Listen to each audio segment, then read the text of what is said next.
if you have enjoyed this episode. The Unexplained Rundown is pleased to partner with tpublic.com and bring you some fun and fantastical apparel and accessories that are truly out of this world. If you're keen to support the show and see it grow, be sure to check out some of the cool designs in the merch store and grab yourself a bargain. Use the link in the description below.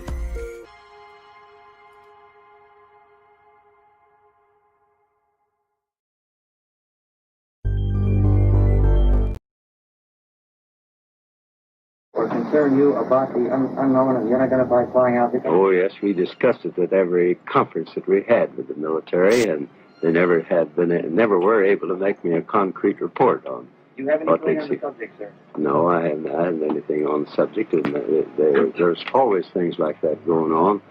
The flying saucers, and we've had other things, you know.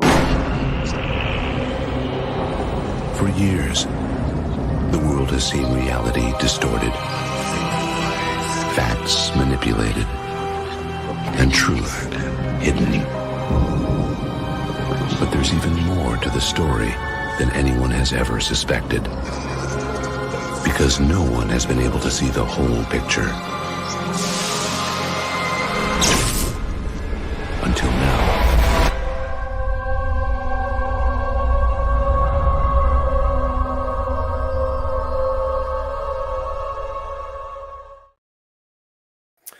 Friends, welcome back to another episode of the Unexplained Rundown. I am your host, Grant Lavac, and if you found this channel intentionally, then like me, you're intrigued by the unexplained mysteries of this mortal coil of ours, and you crave to know what's real and what's not. Now, I'm a little rusty here at the front end. Some of my videos got them in the wrong order. It's been a while since I've done a live stream, and there's a reason for that, which I'll allude to in just a moment. But there are some friends, some regulars in the chat. I want to say hello to a few folks first and foremost. Ryan Sprague, my good friend, thank you for joining on your side of the globe in New York State at the moment. For those that don't know, Ryan Sprague does a wonderful channel, Somewhere in the Skies, and a regular weekly Somewhere in the live stream. So do be sure to check out his channel if you haven't already. We have new first-time viewer, Rotary Motion. Thanks for joining. Mark, always good to see you, my friend. Thanks for taking some time out of your day for this live stream. First-time viewer as well, I believe, Island Keynes from Isabella in Puerto Rico. Good to see you. Thanks for joining from abroad. Jasmine, always good to see you. Thank you so much for joining. Jimmy is in the house as well. Appreciate you being here, my friend, as always. And many thanks, Jasmine. Yes, for those of you that haven't heard the news, my wife and I, we had a beautiful baby boy on the 4th of May, which I was stoked about because it's Star Wars Day. So I was shut down pretty quick on naming our baby boy Luke for obvious reasons. But at least I get to enjoy May the 4th be with you every year. Hudson Jude Lavac is our beautiful baby boy. So mum and bub are doing well, and I found a couple hours out of my day to do this live stream. So I'm currently on parental leave for a few weeks, but got a couple hours to kill today. So I thought I'd check in, do a bit of a live stream and update. And we've got a lot to cover tonight, folks, or I should say today. There's been quite a bit happening, obviously, not only in the topic more broadly, but there've been a few things happening down under. We've got Zane, Michael, my good friend. Thank you for joining. Fragfart is here as well.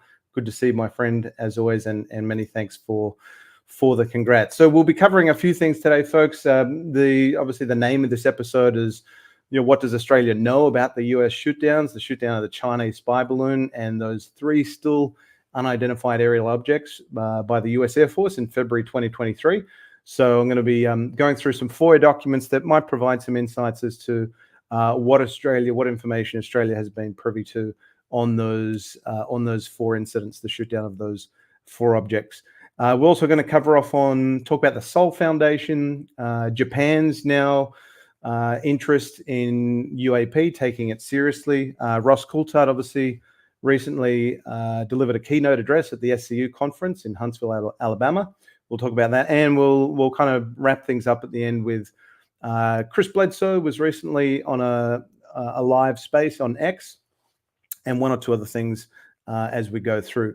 If you're new to the channel, please consider giving it a like, share, subscribe. If you want to go above and beyond that, we do have a couple of membership options in Patreon.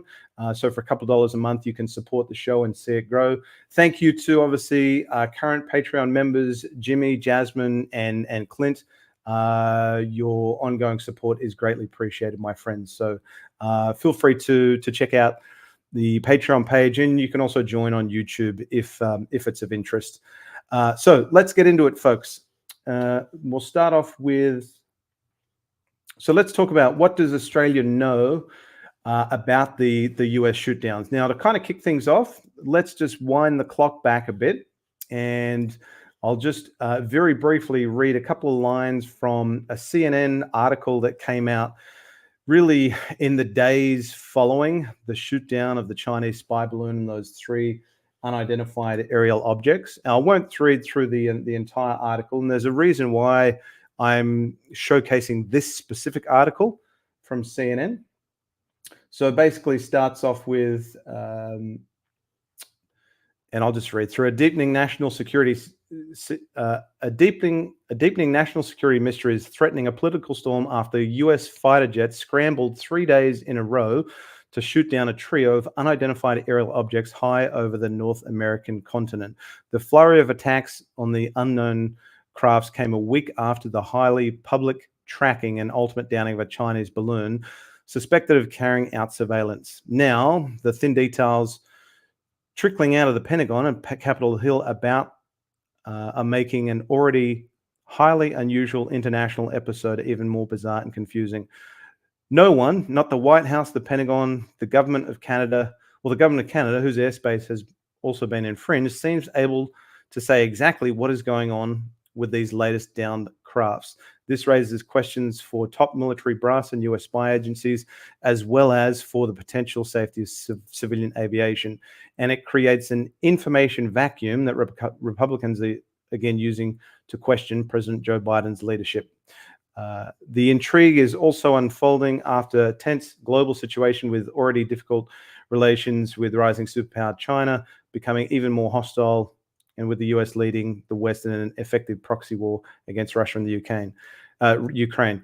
What's gone on in the last 2 weeks or so, 10 days, has been nothing short of craziness. Democratic Senator John Tester of Montana said Sunday on Face the Nation on CBS, hours before an airborne object was shot down over Lake Huron. The military needs to have a plan to not only determine what's out there, but to determine the dangers that go with it, Tester said. With the North American Aerospace Defense Command, NORAD, on heightened alert, US fighters have now blasted 3 objects out of the skies since Friday, following the shootdown of the Chinese spy balloon off the South Carolina coast on February 4.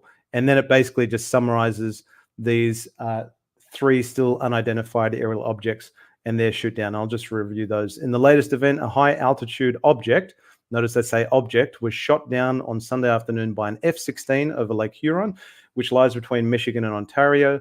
The Pentagon said the object was not assessed to be a military threat, but was a flight hazard.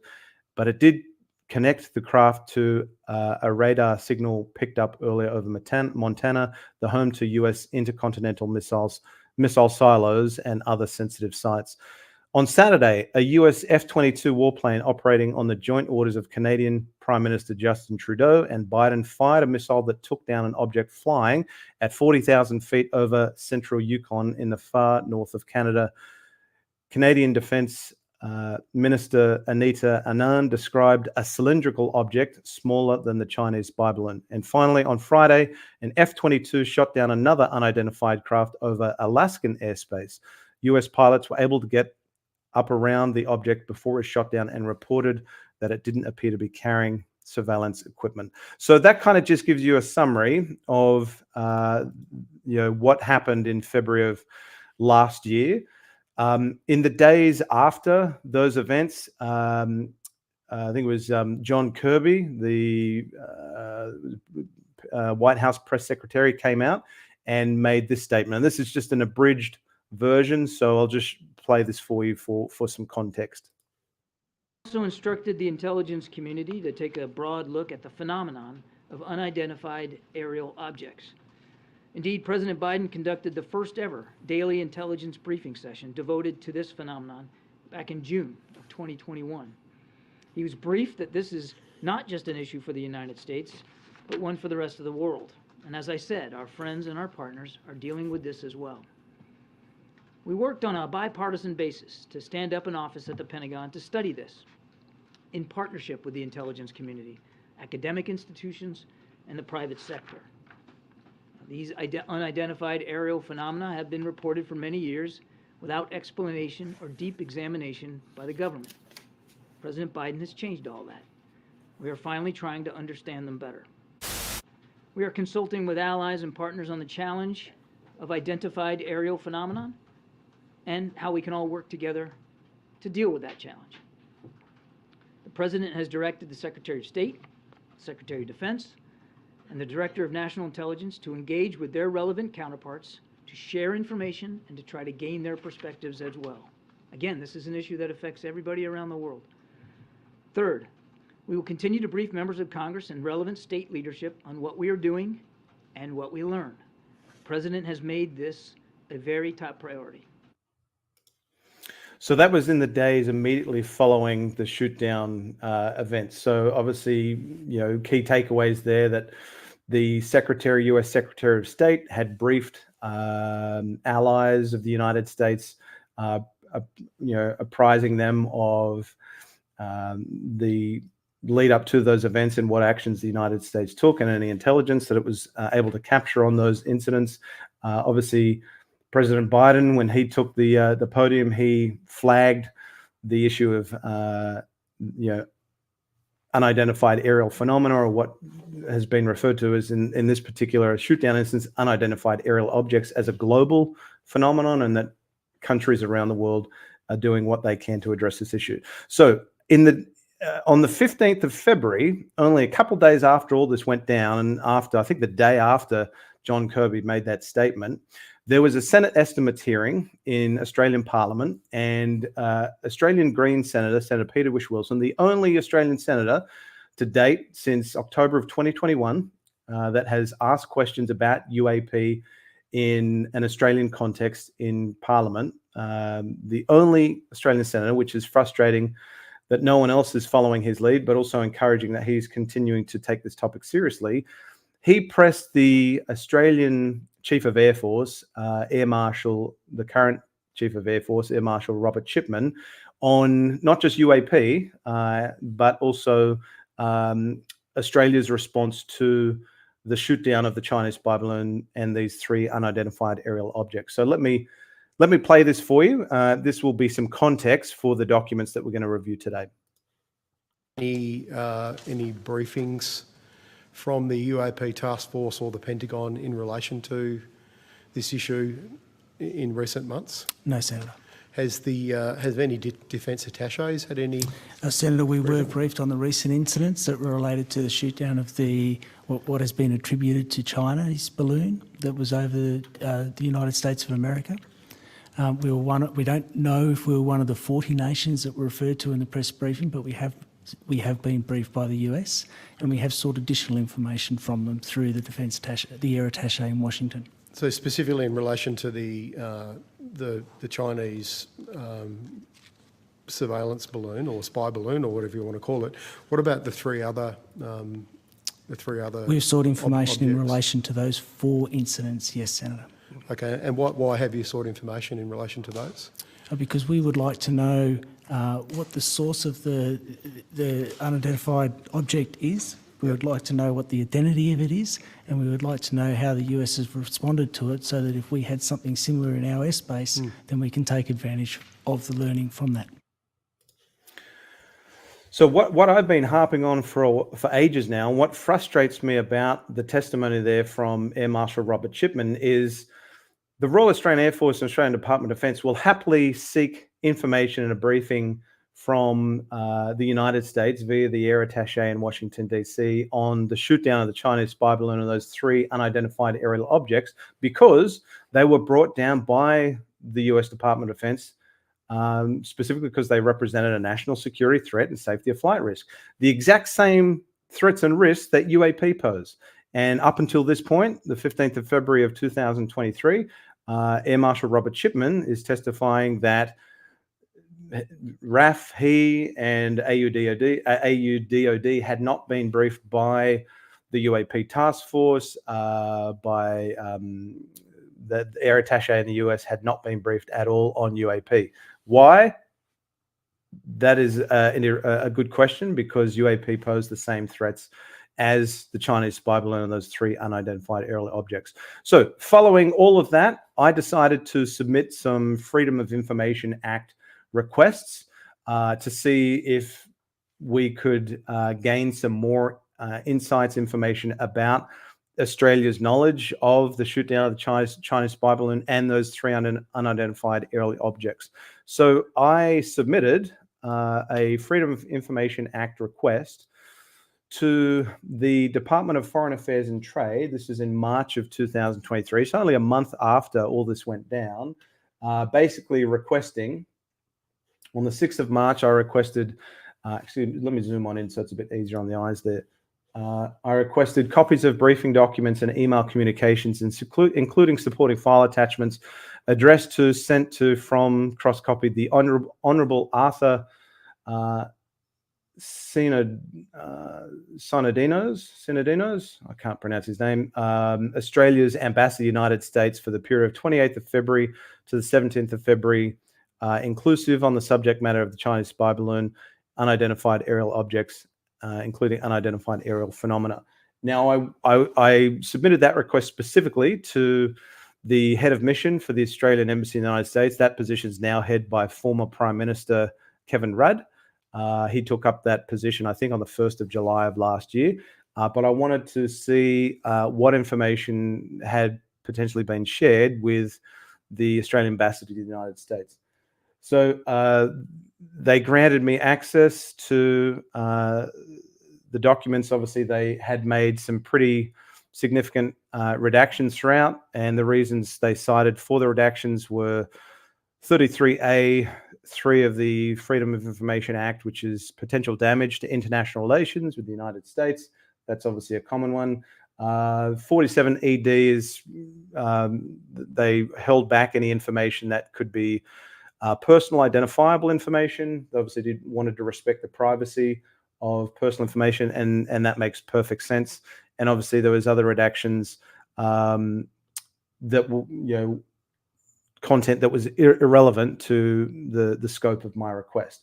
So that's what I went for, and I got I wouldn't say a ton of valuable information back, but it was a significant amount of information.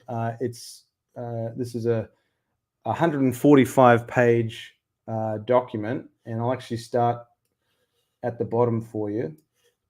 I won't go through every single page, because basically this was a series of communications that were provided to the head of mission, the Australian Ambassador to the United States, and a lot of the information was just what was being shared in the media at the time. So this was obviously the 3rd of February, immediately following the shoot down of the Chinese spy balloon. Obviously, some media articles coming out of the States were shared with the Australian ambassador. Email communication. I mean, a lot of this stuff you can see is redacted to protect personal privacy information. Hi there, this is here from the whatever section, just reaching out to see if the Australian ambassador to the US would be available to come on the show tomorrow. So obviously there was some media engagement that the Australian ambassador was having and being talked about the incidents in the United States. Nothing of significance there. Media briefing information, what the US's response is, what's being reported in the AP, Washington Post, and so on. I'm not going to go through every single page because it's significant, but I do want to come to, there were some talking points that were prepared. And let me just find, here we go. This was talking points that were provided to the Australian ambassador to the United States. Version 1 of talking points. I'm going to come up to the newer version, which is version 2. So this was on the 5th of February. These were some talking points provided to the Australian ambassador so that when he's interviewed on radio or television media, he's armed with a script that he can adhere to. So talking points: Australia has remained in close contact with the US counterparts as the high altitude Chinese balloon has tracked across the continental United States. The United States brought down the balloon in a safe manner in US territorial waters. We share, this is the important one, we share US concerns that the presence of this Chinese aircraft in US sovereign airspace is not in keeping with China's stated commitment to international law. Appreciate US efforts to manage this issue in a careful and measured way. If raised, is this a spy balloon? This is not a matter for Australia to comment on. Aware the United States has called this a sophisticated surveillance tool and that the balloon is tracked over a number of sensitive defense sites. If raised, has a similar balloon ever traveled over Australia? Unaware of similar Chinese balloon over Australia, however, we monitor such issues closely and would respond to protect our sovereign interests in such an event. Well, that is in significant contrast to the current position of the Australian Department of Defence when it comes to UAP, because at the moment, there are no reporting or recording protocols in place whatsoever for Australian Defence, the Civil Aviation Safety Authority, the Defence Aviation Safety Authority, or Air Services Australia on UAP. So if you're a member of the military or the general public and you observe a UAP and you want to report it, the current guidance is called the COPS, basically. There are no, and obviously that relates specifically to the Chinese spy balloon, but we'll talk more about that as we go through. If raised, the legality of US actions in bringing down the balloon. This was the important one I wanted to highlight. We share US concerns that the presence of this Chinese aircraft was not in keeping with China's states, I should think that we say stated commitment to international law. Appreciate US efforts to manage this issue. We kind of mentioned that before. And it goes on with some background information. Obviously, Richard Marles, the Minister for Defence, as well as the Deputy Prime Minister, was asked about the incident. He said specifically, what did he want to say? There are a lot of questions. We all want the answers to those questions from China. Mr. Miles said he did not know much more about the balloon than what was in the public domain. He was unaware of any such Chinese surveillance across Australian skies. He said he would monitor the situation carefully, but it was obviously an issue being managed between the US and China. So again, that just kind of gives you a frame of reference for what the Australian Ambassador to the United States was being provided with, should he be asked about it in any press events. There were more articles that were referenced in this document, and I'm going to come to another one.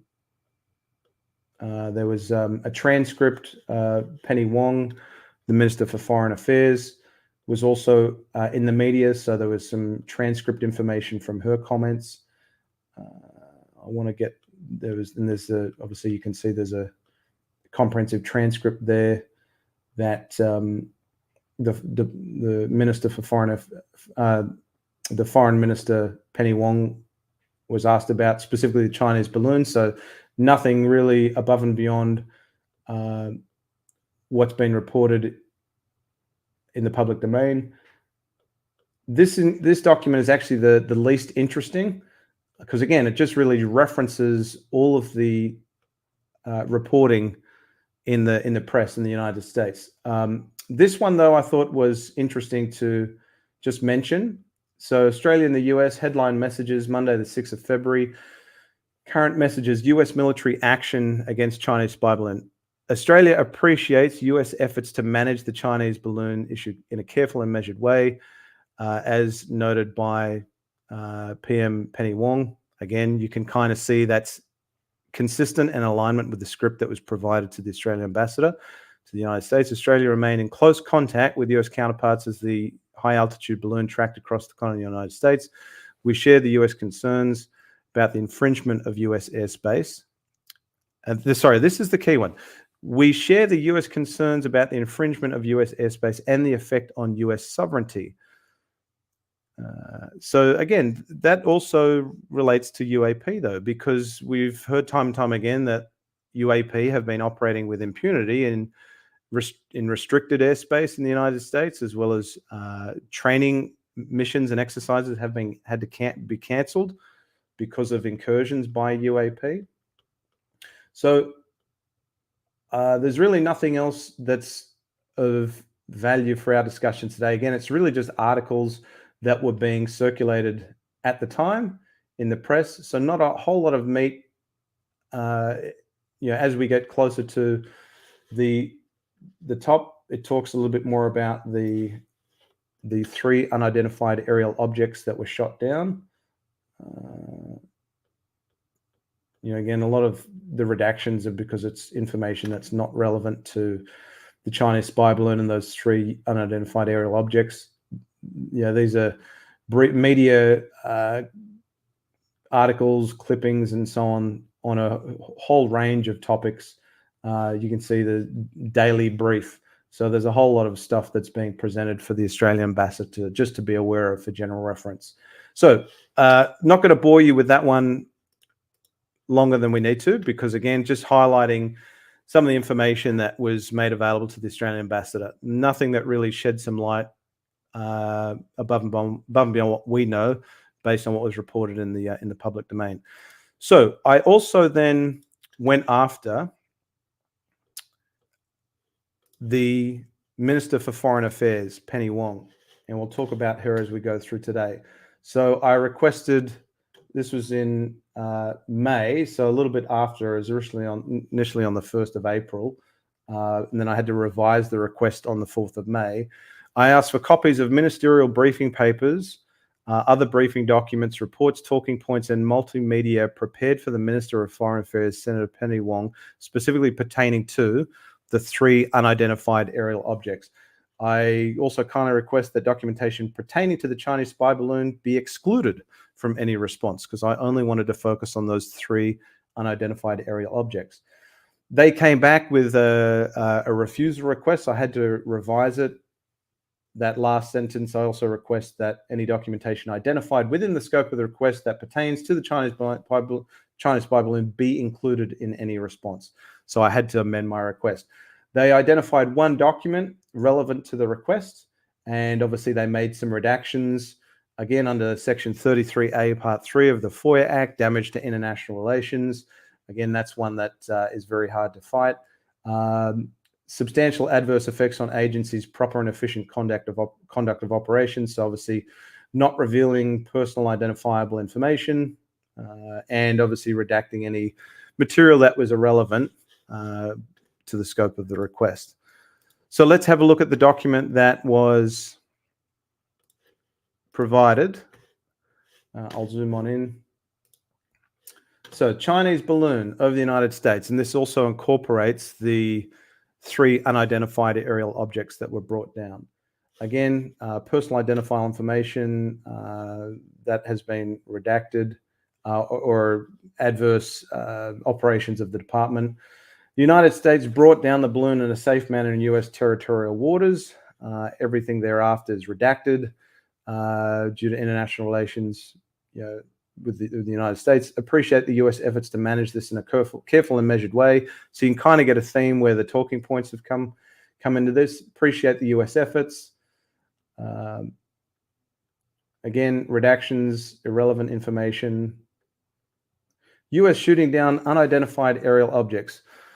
We are aware of U.S. and Canadian announcements about the shooting down of 3 unidentified aerial objects across U.S. and Canadian airspace, and remain in close touch with relevant authorities in both countries. This next bullet point I found to be interesting. The U.S. assess these high altitude balloons did pose a risk to civil aviation. I don't ever recall the US referring to them as high altitude balloons. So why is the Department of Foreign Affairs and Trade stating that unambiguously in this document?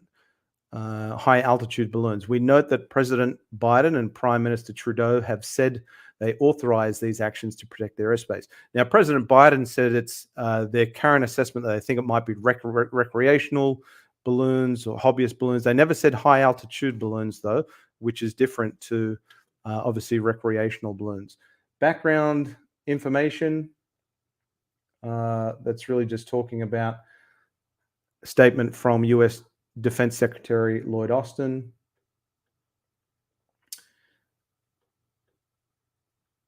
It talks about obviously the shoot down of those 3 unidentified aerial objects, the dates and times and where they occurred. Why they were shot down, obviously, because they represented a safety of flight risk and national security threat operating in close proximity to DoD sites. So again, really nothing that's too revealing in this document. Other than that, it was referenced by DFAT as high altitude balloons when it hadn't actually been referred to high altitude balloons by the United States Department of Defense. There was reference to recreational or research, scientific instruments or balloons of that nature, but not that specific verbiage. So again, nothing too exciting with those 2 documents. So fast forward to the 20th of June, where Senator Peter Whish-Wilson submitted a question on notice, written questions for the Australian Department of Defence to answer. He submitted these questions 20th of June, and his question was, at estimates, Senate estimates on the 15th of February, that was the clip that I played earlier for you, Air Marshal Chipman stated that we have sought additional information from the US through the air attaché in Washington. So the question that Senator Whish-Wilson had in this question on notice was, has a response been provided by the air attaché? If so, what additional information was provided? And if we scroll on down to, this was the response. We'll come on down to the response. The Department of Defense provides the following answer to the Senator's questions. Yes, the United States military released classified analysis to defense. So I'll come back to this document. So that was the impetus for my next FOIA request. I wanted to go after, I wouldn't be able to get the classified analysis, obviously, that would be completely redacted. So I went after copies of Australian Department of Defense produced emails, briefing documents, written correspondence, and reports pertaining to the classified analysis referenced in the Australian Department of Defense response to Senator Whish-Wilson's question on notice, question number 76, portfolio question number 91. Also kindly request that personal details be limited to the full names of the individuals included in any applicable FOIA response. They identified 8 documents as falling within the scope of the request. The FOIA authorized decision maker decided to partially release 6 of those 8 documents and completely refuse access to 2 of them under exemption, specifically exemption 7 of the FOIA Act, which is, I'll come on down. So section 22, irrelevant materials, section 7, 2A of the FOIA Act states, an agency is exempt from the operation of this act in relation to the following documents. A document has originated with or has been received from any of the following. These are all of the intelligence agencies in Australia that, and as wouldn't you know, they're all exempt from FOIA. And interestingly, the Defence Intelligence Organisation and the Australian Signals Directorate, who we have long suspected have received intelligence from the United States Department of Defense on UAP. I suspect both of those agencies know a hell of a lot more than the Royal Australian Air Force, the Defence Services on UAP, and any document that contains a summary of or an extract or information from an intelligence agency document to the extent that it contains such a summary, extract, or information. So anything that is relating to the Defence Intelligence Organisation, the Australian Signals Directorate, is going to be completely redacted.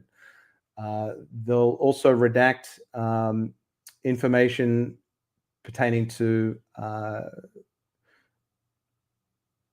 personal records, annotations, documents, Section 33, documents affecting national security, defense or international relations, and I think that was, and obviously personal information, protecting the privacy of folks. So as you can kind of get a sense, we're not going to see a whole lot in these documents that they released due to them being related to intelligence agencies as well as national security implications. So let me share with you what's included in this document. It's a 19-page document, and you can see how much stuff is heavily redacted. I'm just going to go in dated order. So the last document is where we start because it was oldest correspondence is at the bottom of this document.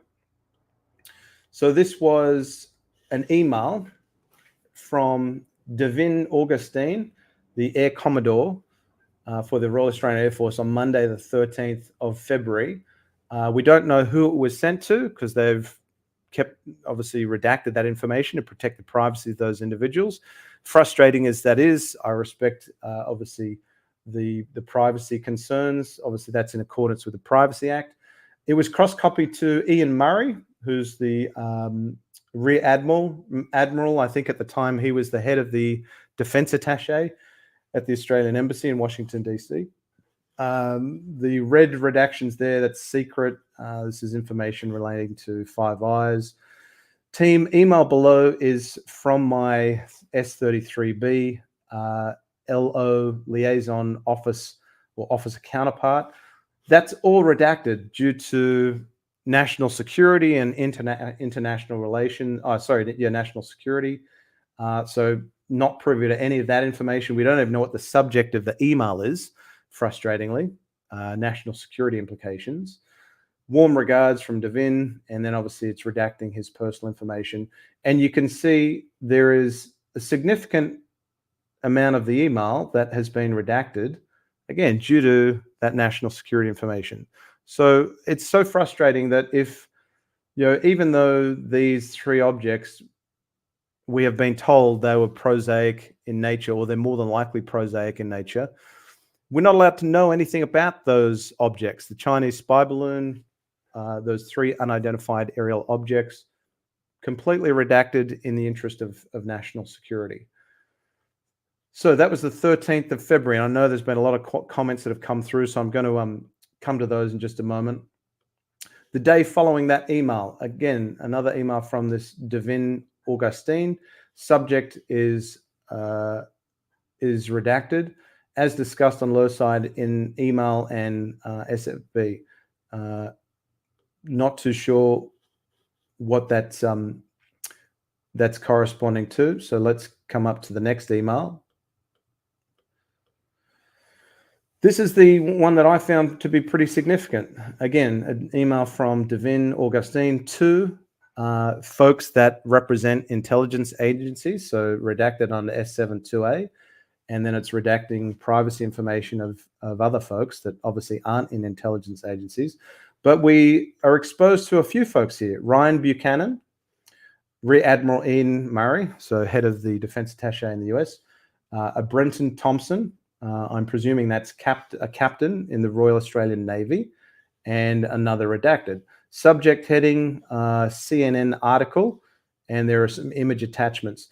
So that CNN article that I read for you at the front end of this live stream was the article that was shared to the intelligence services and select folks, presumably at the Australian Embassy in Washington, D.C. This is actually a pretty good news article. And there is a ton of information that has been redacted. Now, I don't know if that redaction there is because an image has been added. I suspect that image, it's a file image, so it may be related to an image that was in that article, but I'm not entirely sure. But there is a significant redaction there due to an intelligence agency. So again, either Defence Intelligence Organisation or the Australian Signals Directorate. And then we have privacy information that's been redacted. and then obviously some media briefing information. So these folks, I'm interested to learn a lot more about these individuals. So in a future live stream, I'm going to see if I can do a deep dive on who they are, so we can gain some insights as to what their roles are, who they represent, why were they included in this correspondence specifically. Then we come up to another email, 13th of February. Not entirely sure why it's out of date order, but you can see we've got, this was now a highly sensitive cable that was sent, we don't know who from, someone in the intelligence services, to Devin, a ton of folks that have not been revealed due to personal identifiable information, but also S72A, again, in the intelligence services. Ryan Buchanan has not been redacted. It's a cable that is completely off limits. So there is a ton of information in this sensitive cable pertaining to the Chinese spy balloon and those 3 unidentified aerial objects that is completely redacted. So to what extent, what information is being shared that could reveal the nature and extent of those objects, your guess is as good as mine. 14th of February, another email from Devin Augustine. Ryan Buchanan has not been redacted relating to the cable. Have just added a suggested piece to paragraph 2 for your consideration. So we don't know who in the intelligence services it's being sent to. Again, we presume it's someone in the folks in the Defence Intelligence Organisation and in Australian Signals Directorate. Again, another email, 13th of February, again, not in all dated order. We now have cross-copied Angus Porter, who's an Air Commodore, as is Augustine. CAF, Chief of Air Force, as Defence Lead on Balloons for Senate Estimates. So that was that clip that I played for you at the front end of this live stream. Air Marshal Robert Chipman was to take lead on answering any questions that were asked about the Chinese spy balloon. Redactions due to privacy information, or potentially, I have to go back to the statement of reasons, but persons or agency related information. We have another email, again, 33A3, national security, international relations. So again, completely redacted. We have no idea what is documented in that correspondence. Another email, Devin Augustine, sent to Stephen Chappell, who has been proposed as the new incoming Chief of Air Force when Robert Chipman will vacate that position, I believe, from the 1st of July. So Stephen Chappell will be the new Chief of Air Force. Donald, can't pronounce the surname, Lyland James, Rear Admiral.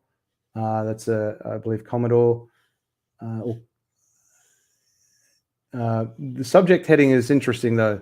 Balloon insight that may be interesting. So not entirely sure why they've put balloon insight that may be interesting. This is interesting. Attachments.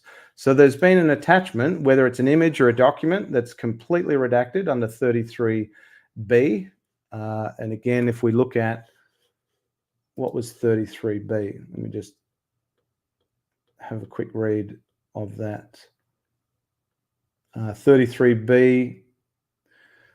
So if it's 33B, a document is exempt if disclosure of the document would divulge any information or matter communicated in confidence by or on behalf of a foreign government, an authority of a foreign government or international organization to the government of Australia. Whereas 33A3 could damage international relations to the Commonwealth. So all completely redacted. We got no idea. Absolutely no idea. And yes, Zane raises a good point, and we'll come to your comments. Balloon is in parentheses. Why is it in parentheses? Is that just they're using that as a direct quote? But again, it says insight that may be interesting.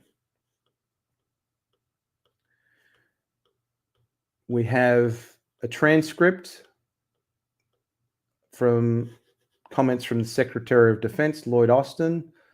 Again, information being redacted under international relations. That was another email sent from Devin Augustine for your situational awareness. So again, obviously some key information there. We don't know who it was sent to. And then third, so CAF's defense lead on, again, in parentheses, balloons for Senate estimates. Hi, sir, someone in intelligence, and Ryan, so this is directed to 3 people. I know that there have been already a number of RFIs, requests for information from Australia on the various balloon. Look at this. They use the term specifically UFO incidents. Let me zoom on in. That was one that I picked up in this document. On the various balloon/UFO incidents over the last week. Now, no one in the United States Department of Defense ever referred to the shoot down of those 3 unidentified aerial objects as UFOs. It wasn't even referred to as UAP. It was always unidentified aerial objects, or hobbyist balloons, or recreational balloons, or science or research balloons, perhaps, but never UFOs. So why did whoever sent this email refer to it as UFO incidents over the last week? CDF, Chief of Defense Force, has advised CAF that he will be the lead for Senate estimates for any questions on the topic. Can please send any information at any classification level that you've already sent back to Australia on this topic to him. So Chief of Air Force Air Marshal Robert Shipman was going to be provided with briefing information. Can please also advise, are we seeking briefs from the US? Have the US been briefing us? Any advice on the US response and what they're thinking? Any information you can provide will be much appreciated. And please advise if you think there's anyone else from whom we should be asking info to help Chief of Air Force prep for Senate estimates. So we don't know the name of this individual that referred to those 3 objects as UFO incidents, but we know as the Assistant Air and Space Attaché at the Office of the Air and Space Attaché in the US. Obviously, their information was redacted due to privacy. So interesting that they've used the word balloons in parentheses, and they've specifically used the words UFO incidents. Another email from Devin that was obviously heavily redacted. This was an email from Ryan Buchanan this time, 14th, to someone in the intelligence services, cross-copied someone that's not in the intelligence services but redacted, and someone that is in intelligence services. Redaction, probably secret information or Five Eyes related. Hi, someone in intelligence services. Can you please forward on something related to intelligence services? Push plus the attachments on high as sent this afternoon onto this individual. So not a whole lot we can, again, ascertain from this information. Other than that, there were some pretty sensitive bits of correspondence going back and forth between this Devin Augustine, the Air Commodore, and members of the Australian intelligence services. Not going to be able to obviously appeal any of that information. It's going to be very, very hard to try and get any more info on those redactions. Let me come back to, I want to address some of the questions. I know I've been a little bit wafy with my commentaries to go through, folks, because it's been a while since I've read these. But let me read through a couple of the comments that have come through. Tim says, hi, Grant. This has been crazy since 2004 when David Fravor was on the USS Nimitz when it encountered UAP off the coast of California. We need that 23-minute video. I think the 23-minute video is related to an event that was not Nimitz related, but I could be wrong there. But I certainly it's crazy to think that we still don't have more information about the Nimitz incidents, or the Go Fast, or the gimbal. Zane had a question. Quick question, Grant. Are those talking points generated by the Australian government staff, or are they provided by the US directing Australia's responses? No, those talking points are Australian Department of Defence or Department of Foreign Affairs and Trade produced. So anything that comes in correspondence that is from, say, the United States, would be redacted. They will not reveal any correspondence that has come from a foreign government. So I couldn't submit an Australian FOIA request asking for US classified or non-classified briefing documents from the US provided to Australia. I can only FOIA Australian produced documents or records, basically. So those talking points were generated on our end, on Australia's end. I'm reminded of when Defence denied attending the Five Eyes conference in UNP. It wasn't in Vegas, it was in Washington, D.C. It was actually at the Pentagon. And then 6 months later, making admissions that they did attend, and said, sorry about lying about that. Yes. Initial denial, and then a complete 180 reversal. Another comment from Zane. I'm curious as to who Australian Defence reports to and takes direction from. Is it Australians, or are they following directions from the DoD? Yeah, it's interesting. I know that Ross and others are of the opinion that Australia is kind of like baby brother. We're waiting for Big Brother to tell us to jump, and we'll say how high. But we were given every opportunity to engage on the UAP topic. The Five Eyes Forum was a classic example of that. And initially we thought that Australia didn't attend, but they actually did. So Australia is engaged on the UAP topic and does receive intelligence now from AARO. Who in the Australian Department of Defence or Intelligence Services receives that data, we don't know, but it could be the Australian Department, the Australian Defence Science and Technology Group that Professor Tanya Monroe leads. And Jimmy says, I know Tanya Monroe has some knowledge. She's a chief defence scientist. So she's co-lead on UAP discussions in an Australian context with the Chief of Air Force. It's Chili Farm, Brisbane. Any questions at the latest estimates last week from Senator Whish-Wilson? No, unfortunately not. I suspect he didn't attend, and I suspect he probably won't attend Senate estimates going forward because he's a participating member. He's not a permanent member of the committee for the Defence, Foreign Affairs and Trade portfolio. He basically has to wait around all day to get his 8 to 10 minutes in the seat to ask questions. So it's not a good use of his time to wait around at a Senate estimates all day to see if he's going to be allocated 8 to 10 minutes. The Greens have to give him time to ask questions. So his time is better spent on other priorities that obviously he's committed to for his constituents. The UAP is certainly one of those topics, but he is not prohibited from submitting questions on notice, which I think will be an approach that he takes going forward. Senator Shoebridge, I don't think is engaged on the UAP topic at present. And that's why I say it's unfortunate that only Senator Whish-Wilson, he's the only one that is really, taking this topic seriously and leading. He's at the forefront asking questions on this topic. Fragfart asks, we're not US little brother, we're its middle child, the one that gets ignored. It's interesting that, the Australian Department of Defence, this is the gripe that I've had for a long time. Australian Department of Defence is lockstep with the US on so many defence initiatives. I mean, look how much money we're throwing the US's way to purchase a couple of Virginia-class nuclear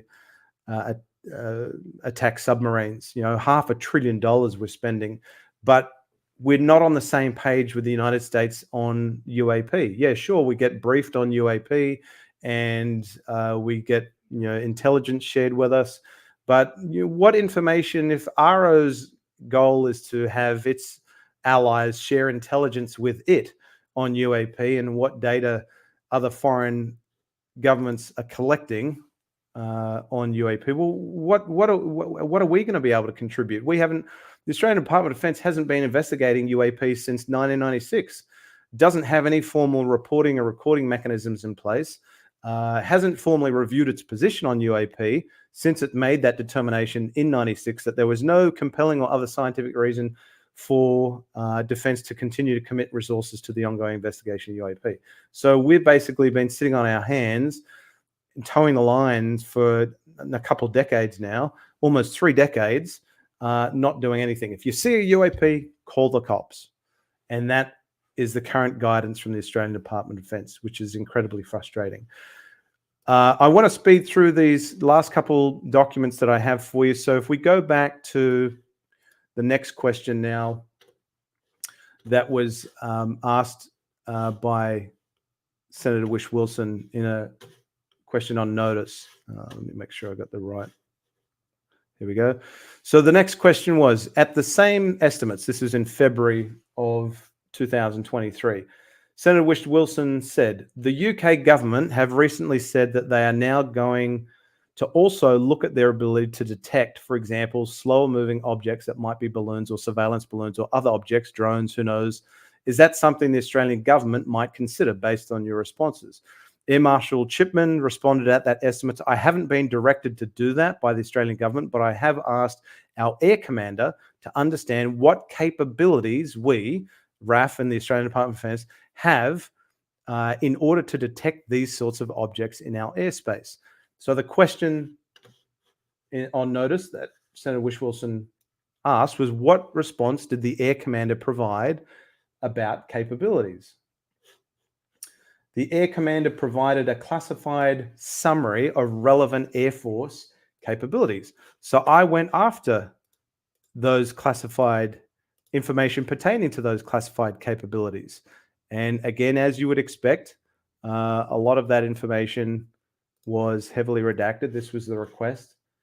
I went for copies of Australian Department of Defence produced emails, briefing documents, written correspondence, reports pertaining to the classified summary of relevant Air Force capabilities referred to in the Australian Department of Defence, yada, yada, yada. There were some redactions. They identified 3 documents as falling within the scope of the request.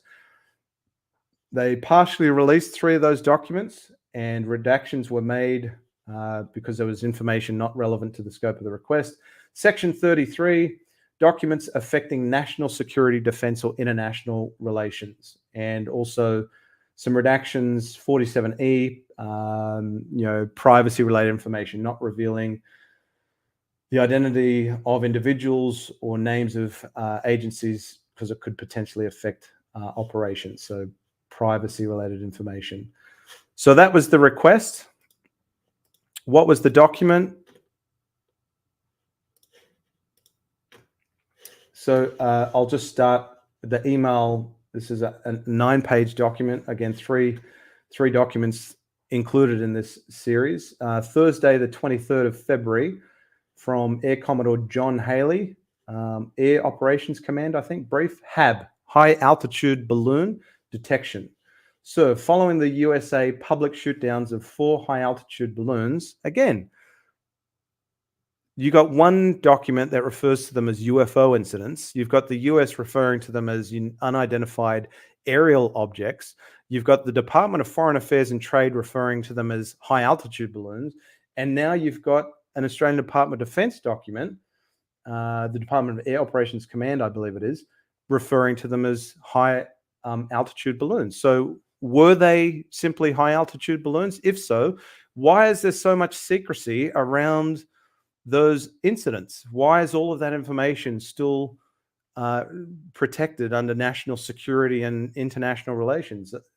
Surely it can't be all to protect sources and methods. I'm not too sure what BLUF refers to. I don't know what that acronym is. Someone in the chat might know that. 33A1, so obviously national security. In short, a summary, completely redacted. More details in the attached brief. And this is the brief. So Royal Australian Air Force Detection Capability Assessment on High Altitude Balloons. PRC, so Chinese high altitude balloons. Again, they're attributing, this document attributes all 4 of the incidents to China. Now, why is it making that assessment? We haven't heard that before. PRC high altitude balloons have been detected likely containing ISR, intelligence, surveillance, reconnaissance against US and Canada targets over North America. Redacted, national security, redacted for privacy, redacted during, again, national security or international relations, one or the other. And again, you've got all of these redactions. So it's interesting that they're using specific terminology, high altitude balloons attributed to China, UFO incidents in another document. DFAT refers to them as high altitude balloons. But if you go off what Ross Coulthart has reported, he's reported that the Alaskan shootdown was what he has been told was truly anomalous. And you got to remember that no wreckage, there's been no acknowledgement by the United States Department of Defense that any wreckage was retrieved from any of those 3 shootdowns, only the Chinese spy balloon. So, and we'll talk about why that is suspect in my opinion. 24th of February. So this is the day after that email I just went through. John Haley sends an email to Darren Goldie, who's the Air Vice Marshal. He was the Air Commander at the time. He says, Sir, great work in the attached and below in response to your request for information. Because again, remember the Chief of Air Force Air Marshal Robert Chipman said he had asked the Air Commander what Air Force's capabilities are in terms of detection. Please let me know if you require any further detail, if you would like this formulated in a different way for HHQ consumption. Not too sure what the acronym is there. 5th of March, an email from Darren Gold, the Air Commander. As per our chat on Sunday night, I think this just stops short of answering the question. Not sure what the question is, although it was asked in 2 parts. I'll leave this one for you. Email on the 6th of March, Harvey Reynolds, Air Commodore. Don't know who it's sent to. Spoke to ACAUST. I think, is that Air Commander Australia? I'm not too sure about this last night. Since we started work on this request for information, CAF Chief of Air Force had a subsequent discussion with ACAUST on balloon detection, redacted to protect personal information or agency information. I note we have CDR SRG's comments on DPN and this paper from redacted due to national security. Please confirm with SOCAF what format is preferred, if any, and make sure we merge all content into one coherent format. So they're just talking about how they want to present this information. 6th of March, hey mate, do you have a preferred format submission regarding HAB detection? And we've got another one, 16th of February, not in the right order, balloon tracking. G'day, redactions. I'm one of the redacted who have received a couple of requests for information regarding balloons. Redacted your national security someone has also received these same RFIs through their own channels. I've been told that you are the point of contact for this request for information. The request for information questions are as follows. 33A, national security. At this stage, sending this email to open comms lines to let you know we are working on it and to double check that these are the answers you are seeking. Additionally, could you please let us know the appropriate classification?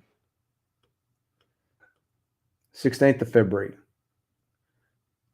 Thank you for that. This RFI about balloons has been off and on for the last couple of weeks. This individual is working on a product that encompasses past events and assessments, so this will definitely help. Please feel free to come see us at any time. So again, we're not getting a ton of information from the 17th of February. Hi again, someone. With regards to the question in the initial email below, here are the answers myself and individual our liaisons at somewhere, some agency, or in the abroad have been able to aggregate. For your situational awareness, I know that this request for information or ones like it have also been fired through some agency in the last 24 hours.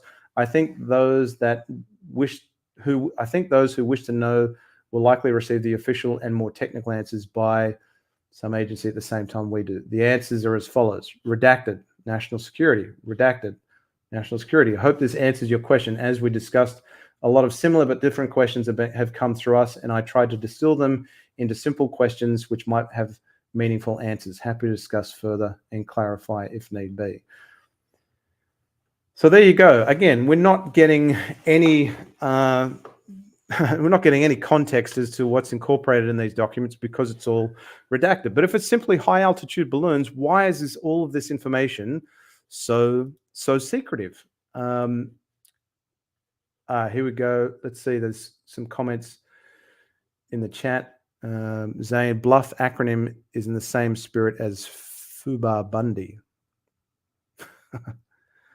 Effed up beyond all recognition. I think you mean Buddy there. No. Let's have a look. But I legit have no idea. Okay. Not too sure. Okay. No apologies needed there at all then. So a couple acronyms that I'm not aware of in that document or those documents. So, again, what does Australia know about the US shoot down of the Chinese spy balloon and unidentified aerial objects? It knows a hell of a lot. We, the general public, are unlikely to be ever privy to it because of all of those redactions that I mentioned. Fragfart says, Bluff, does it relate to an attempt to deceive someone in believing that one can or is going to do something? That's true. Is it bluff in the literal sense? That's a good point. Jimmy, the response is given, assume they know 100% they are balloons. Yeah, I mean, it based on what we are reading off of those documents, it seems to suggest that. Aussie FOI seem even worse than the US office. It's frustrating because all the intelligence organizations are bloody FOIA exempt. But let me explain to you why I'm frustrated that no more information has been made available to date about. We know a hell of a lot about the Chinese spy balloon, but we know very little about those three still unidentified aerial objects or UFO incidents or high altitude balloons, if that's what they are as indicated in those documents. Why is it frustrating? Well, we know that AARO released earlier this year its case report on the Eglin UAP. Remember in the congressional hearing where David Grusch, David Fravor, and Ryan Graves testified in July last year, Matt Gaetz talked about how he and Burchett and Anna Paulina Luna went down to Eglin Base in Florida, I believe, and requested a briefing on UAP. And only Matt Gaetz was granted access to information about a UAP sighting. And so the Eglin UAP was a case that AARO wanted to, because there'd been much public interest and discussion about it in a congressional public hearing, they wanted to get on top of. So this is what's frustrating about those three unidentified aerial objects. I'm just going to highlight this specifically. The pilot observed only one of the four objects visually and captured two images of the single object via the aircraft, and we know it was an F-22 Raptor, the same aircraft that shot down two of those unidentified aerial objects. I believe the one that was shot down over Alaska, which Ross has received reports from his sources that it was an anomalous object, that was shot down by an F-22 Raptor. So in the Eglin case, however, the pilot observed only one of the four objects visually and captured two images of the single object via the aircraft's electro-optical/infrared EO/IR sensor, figure 1A and 1B. The pilot could not record video, so presumably FLIR, of the event because the aircraft's video recording equipment was inoperable prior to and during the aircraft's flight. So this is what was released by AARO. It's saying there was no electro-optical infrared data for the other three reported objects initially observed. It was just the one that they got the pilot got an image of. And this is what was released. So figure 1, a comparison of reported UAP. So A is the infrared image of reported object here. Now, obviously they've sanitized that imagery. I suspect that's zoomed in significantly. So they've cropped that image potentially to remove HUD information, heads-up display information, information that could reveal information about the sensor that was used. And then you have this second image. Now, I don't know if these are redactions or if they're part of the HUD for that. B is the electro-optical image of reported object. So again, that's obviously heavily cropped. So AARO is able to release imagery taken from an F-22 Raptor, electro-optical and infrared, the same aircraft that shot down the unidentified aerial object over Alaska, which we have not seen any imagery of at all. Now, there is perhaps a plausible reason why we've not seen any imagery from the 2 of those 3 unidentified aerial objects that were brought down by F-22 Raptors. And Ross Coulthart talks about it. He talked about it in a News Nation interview that he did not too long ago. So I'll play this because it gives a sense as to maybe why the imagery has not yet been released. Stories that's been surfacing is the story about Eglin Air Force Base. And I notice AARO, the All-Domain Anomaly Resolution Office, recently announced in its historical review report that a sighting that allegedly took place in January 2023 by a jet fighter pilot out of Eglin Air Force Base over the Gulf of Mexico, where he allegedly saw an Apollo command module acorn-shaped object. The AARO, the Pentagon's UFO investigation office, categorically denied that there was video of that incident. And very, very interestingly, there's an FOI I've just tweeted about where a guy has obtained paperwork from the US Air Force confirming there is video. Somebody's lying. And I know they're lying because overnight I've just received information telling me that the Air Force is reluctant to admit that there is video because the video came from their latest F-22 Raptor fighter. And there were 2 fighters, I'm told, on location that were there when this object was seen. And there is video. It's being declined for national security reasons. Yet AARO tries to make us believe this is a balloon. Utter BS. I'm calling it out. It's a flat-out lie.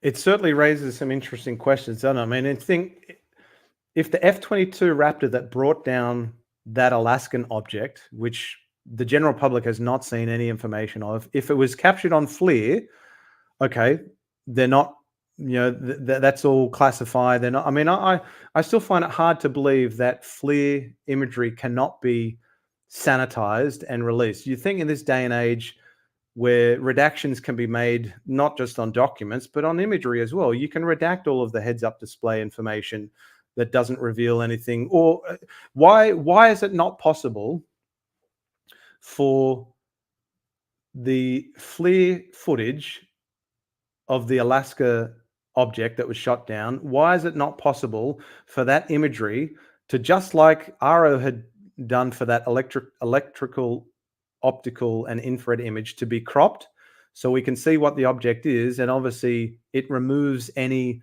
sources and methods or sensor information that they choose to redact. I find it incredibly frustrating that AARO is so happy to release information that they want to debunk. There's this big strategic narrative being played here, I think. It's, if there is nothing to those 3 identified aerial objects, if they were just high altitude balloons, then prove it. Show us the data. Show us the evidence that that's what it was. release imagery to the general public. The the US taxpayer pays for that. So it should be made available to the US public. Now, I suspect it's not because it's a huge embarrassment for the United States and they don't want to touch it anymore. They don't want to even talk about it. But it's that information still should be made available. If it is just prosaic objects, we'll prove it. There's no reason why I don't believe highly sanitized imagery taken on a FLIR, or even if there was imagery taken using electro-optical or infrared instrumentation on that F-22 Raptor that shot down the Alaskan object, why is that being withheld from the American public? It mind boggles me. I truly have no idea. So interested to get your thoughts. Feel free to put your comments in the chat if you wish. Jimmy says, yeah, it's nonsense not seeing those balloons shot down. They no doubt have photos and videos that could end the speculation if they are indeed just balloons. Zane, quoting Ross, they shot a missile at it and it kept flying afterwards. Yeah, they're not going to release that. Yeah, and was it even shot down? I believe Ross's report was that they weren't able to bring it down. It just, it was not brought down whatsoever. Tim's comments, this is how stupid this all is, and the US government basically admitting that there's UAPs. I agree, it is ridiculous. I mean, where's the commitment to transparency and openness? I mean, it's just complete bullshit if you ask me. UAP, AARO made a comment, US House of Representatives Rules Committee turns thumbs down on UAP amendments. The pushback continues. That's very disappointing to hear. Feel free to elaborate, Colin, if you wish, in the chat so we have a bit more context around that. I know that there were some amendments being pushed. I can't remember off the top of my head, but interested to share some more information if you want to type in a few comments there. Ruff joining us on X. If there's nothing to hide, yeah. If there's nothing to hide, prove it. Show us the information. Tell us the price, son. Give us the information. We all crave more data on this topic. So they should make it available. So I know that we've spent quite a lot of time on the US shoot down of the Chinese spy balloon and unidentified aerial objects.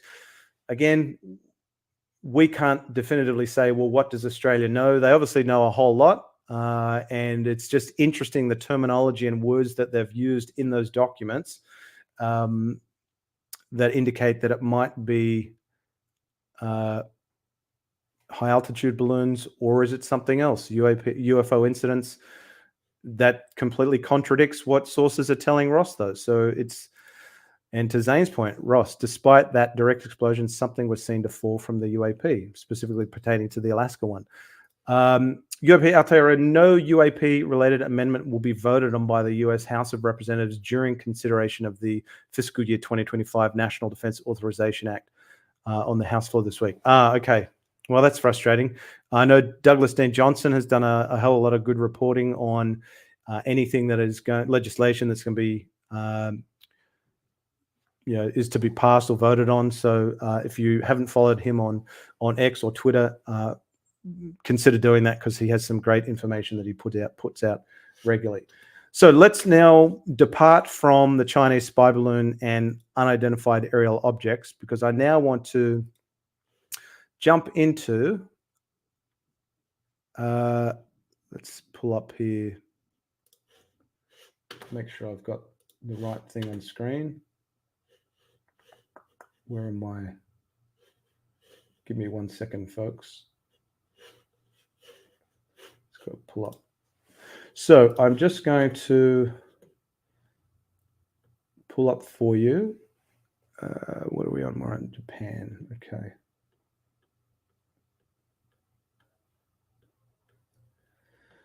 So recently, where is it? Let me just find it. Just bear with me 1 second, folks. I'm going to share a couple of things that I bookmarked on X that are of interest. Is this the one? Sorry, folks. I'm just trying to find. I had so many damn bookmarks here. It's hard to keep up to date with them all. I'm just going to track it down. All right, here we go. So, where is it? Oh, maybe I don't have it. All right. So it's not a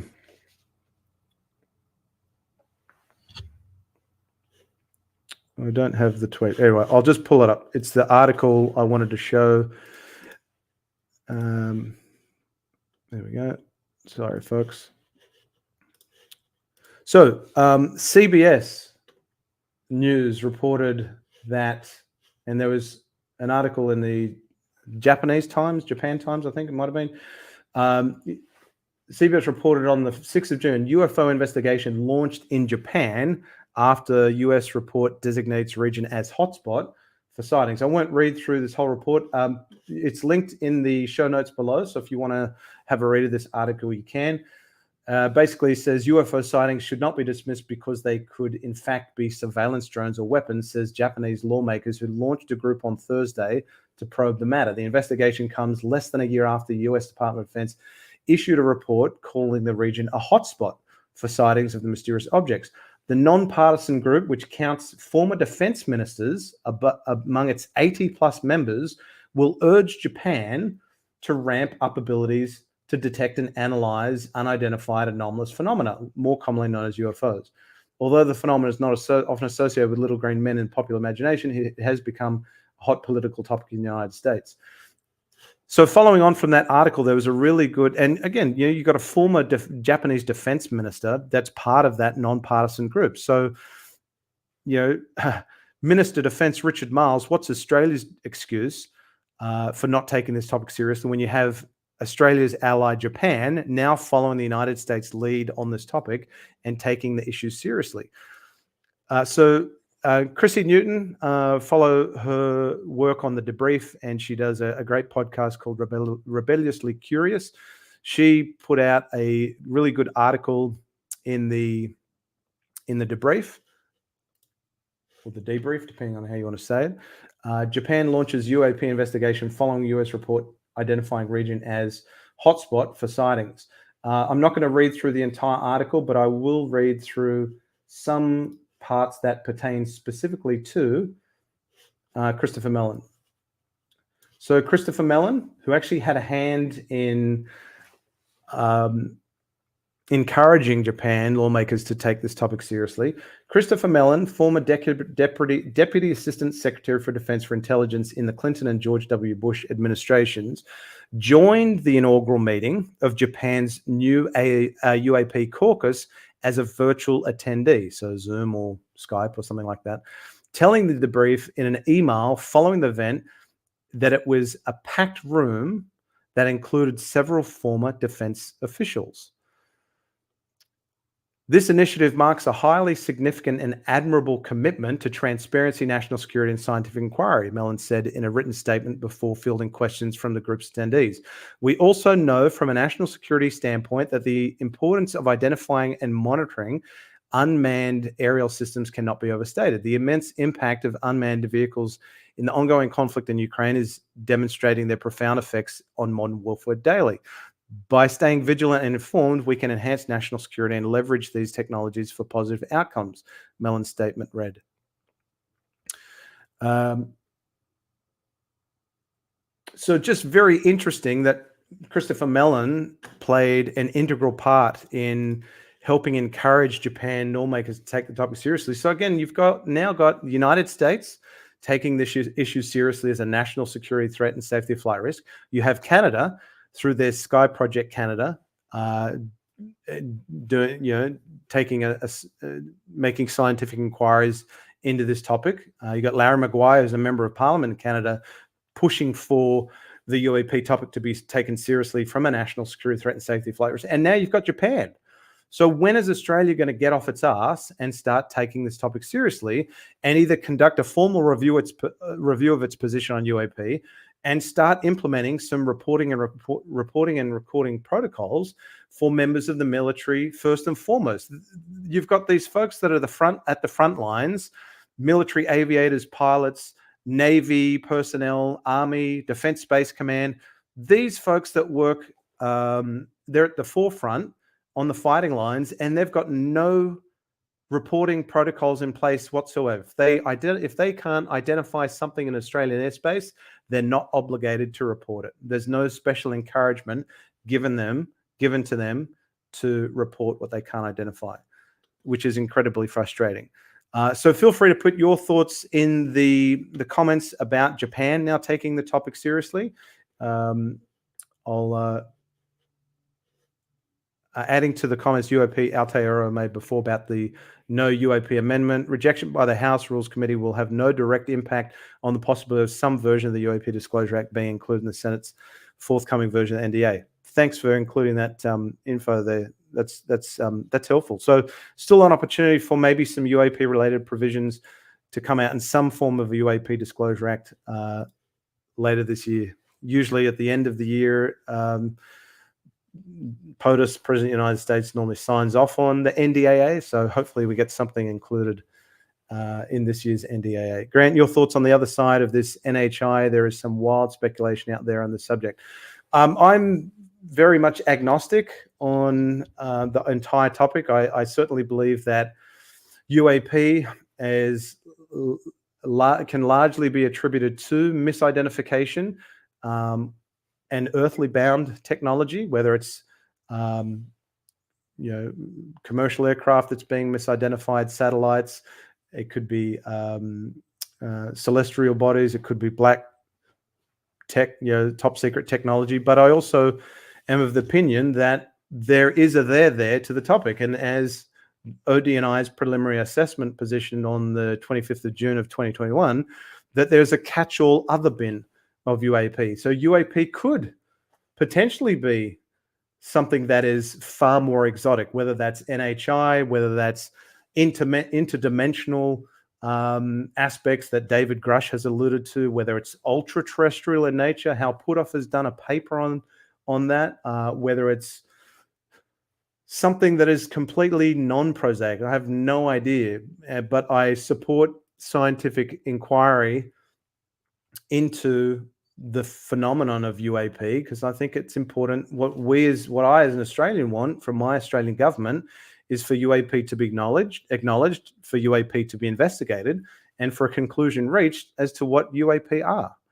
And if we're ignoring the topic altogether, if, as Ross Coulthart has said, F-35 pilots have sat in his living room and said they're observing objects in Australian airspace they can't identify, and they're not reporting it out of fear of reprisals and stigma, that's the true national security threat right there. If what they're seeing could be a foreign adversarial system and they're not reporting it, well, that's a huge national security threat issue.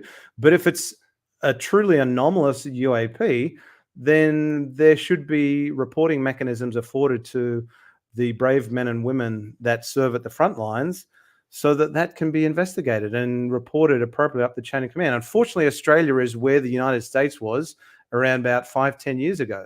And they've worked really hard now through advocates like Ryan Graves under the Americans for Safe Aerospace and the AAIA. And you've got others that are screaming from the rooftops that civil aviation and military aviators, pilots need to be reporting incidents of UAP. And why is it any different for Australia? UAP is not a US issue. It's a global issue, but Australia is very much treating it as a US issue, which is very frustrating. Zane's comments: as part of the National Science Foundation funded Astro ACCLEL initiative, Associated Universities recently hosted a workshop called Unidentified Anomalous Phenomena, a dialogue on science, public engagement, and communication. Interesting. National Science Foundation in the US is also taking up the topic. So you're starting to see more folks in the scientific and academic communities taking this topic seriously. I think there's Keith Basterfield did an article on his blog recently about another group of academics and scientists that are coming together that are taking this topic seriously. Tim, Cohen Grant, Australia is always the last of the starting line. Unfortunately, yes, we're behind the 8 ball frequently. Japan is taking it very seriously, which is good. I completely agree. Frag Fart's comments, I think we could all do with a good sticking around the middle of this UAP topic personally. Yep, I try and let the data and the evidence drive me, I mean, and unfortunately we in the public domain don't see a whole lot of data and evidence. So I have not yet seen any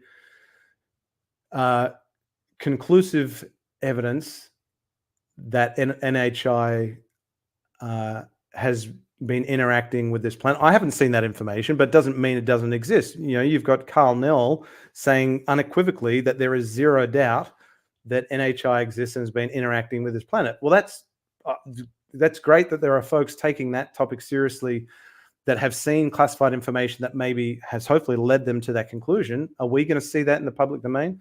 I doubt it, but I hope that there is some form of catastrophic disclosure so that we are apprised of this information, because I don't think a controlled disclosure is going to be. I don't have hopes for a controlled disclosure. I don't think it's going to. Those that are the gatekeepers are going to hold onto this topic for as long as they can, as hard as they can, and it could be another 80 years before anything is released via controlled disclosure. I think we're going to get much of the same we've seen since 2017, just dribs and drabs of information, but nothing that's conclusive, unfortunately. So that's part of what drives me on my endeavors, is to try and understand what Australia knows and doesn't know, how engaged and how not engaged it is on the topic. I'm an Australian taxpayer. I want to know what my Australian government is spending my money on. And if I believe the UAP topic is one that should be taken seriously from a safety of flight risk and national security threat, so they should be they should be doing their due diligence, and unfortunately they haven't been doing it to date. Zane's comments, defense being honest with the elected representative, the first, yes, I agree. It's concerning that the Australian Department of Defense cannot accurately answer a question posed by an Australian senator, Senator Wish Wilson. He asked, did Australia attend the United States briefing on UAPs, AARO's Five Eyes Forum on UAP back in May of 2023? They categorically came back and said, no, Australia did not attend the United States briefing on UAP. Follow-up question asked by Senator Wish Wilson. They responded on the 15th of December saying, oh, yes, a defense representative at the Australian Embassy in Washington, D.C. attended Five Eyes Forum on UAP by AARO. So completely, we've been given the runaround by those that are in positions of authority in the Department of Defense and government, I'm afraid. Jimmy, we need to have a balanced frame of thought on this topic. Listen to everything, question everything. What's really needed is data and evidence. 100%. I couldn't put that better myself, Jimmy. That is completely true. A very good way of putting it. And we'll go on to the next topic now, folks. If there's any truth to some of the claims being made about agreements with NHI, I don't think we will ever have disclosure. Yeah, that's a pretty wild one that's been put out there. But again, I think it's interesting on two fronts. This is why I think the whole topic needs to be investigated. If this is all true, that NHI is a reality, has been interacting with our planet for decades, and there have been secret agreements made and these clandestine crash retrieval and reverse engineering programs, and that information has been withheld from congressional oversight, that needs to be addressed. And that's why I support David Grusch coming forward and flagging that with Congress. On the flip side of that coin, if you have a chorus of true believers in the United States Department of Defense and intelligence services that truly believe that what they're being told or information that they've been privy to has led them to the conclusion that NHI is a reality and has been interacting with this planet, and they believe all of that information, but it is not true. As AARO indicates, they're confused. They're just believing, they're credulous. They're believing information that they're hearing or they heard from someone else. Like Marco Rubio said, it's either true that this is all a reality, or there are some crazy people working within the intelligence services and the Department of Defense that are leading lawmakers on a wild goose chase and some, paranormal ghost hunt, and it's all BS. Either is truly fascinating and should be investigated. Either outcome, I believe, should be investigated. Well, if it has been withheld from congressional oversight and disclosure has been withheld from the general populace and the taxpaying public, why? That information needs to come out. But if it's also the other end of the spectrum, that it's all bullshit, and there are true believers and evangelists within the intelligence services and Department of Defense that believe it to be true, but it's not, well, there needs to be a reckoning and accounting for that as well. They need to be. You don't want credulous minds operating within the intelligence services and the United States Department of Defense. I don't think that is helpful for national security. Now, I'm not saying I have a position. I'm saying either is an important story that needs to be investigated.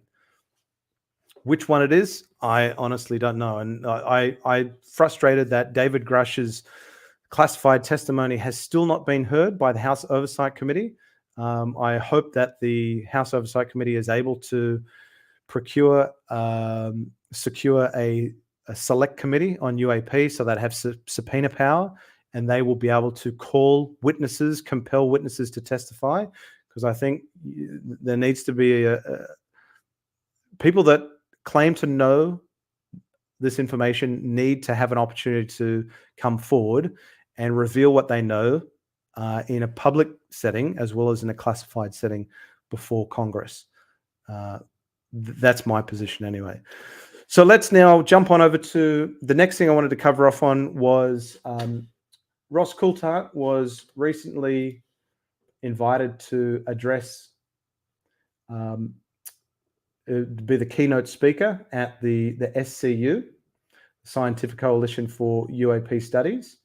And I'll just pull up, I've got a bookmark here on this tweet.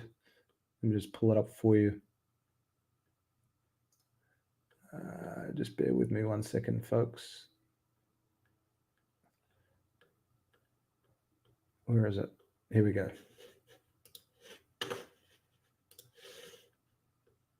All right. So let me pull this up for you.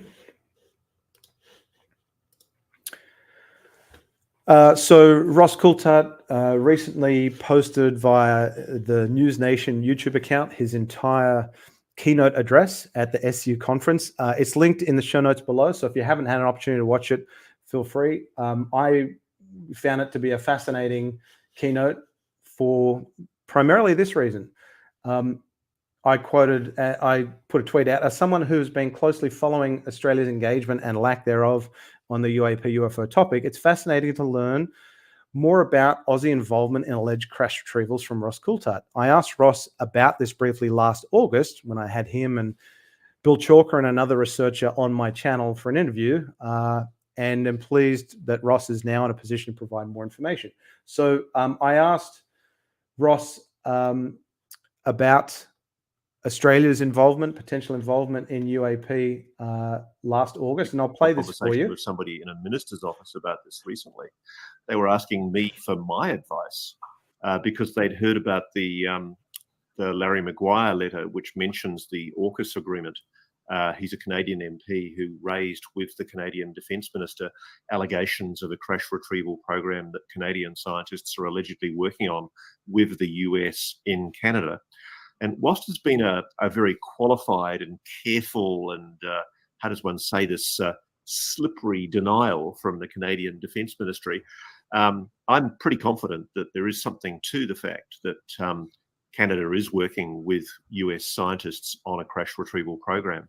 And it does have implications for AUKUS. This is why it matters to Australia, because we're spending the most money in history on any kind of procurement.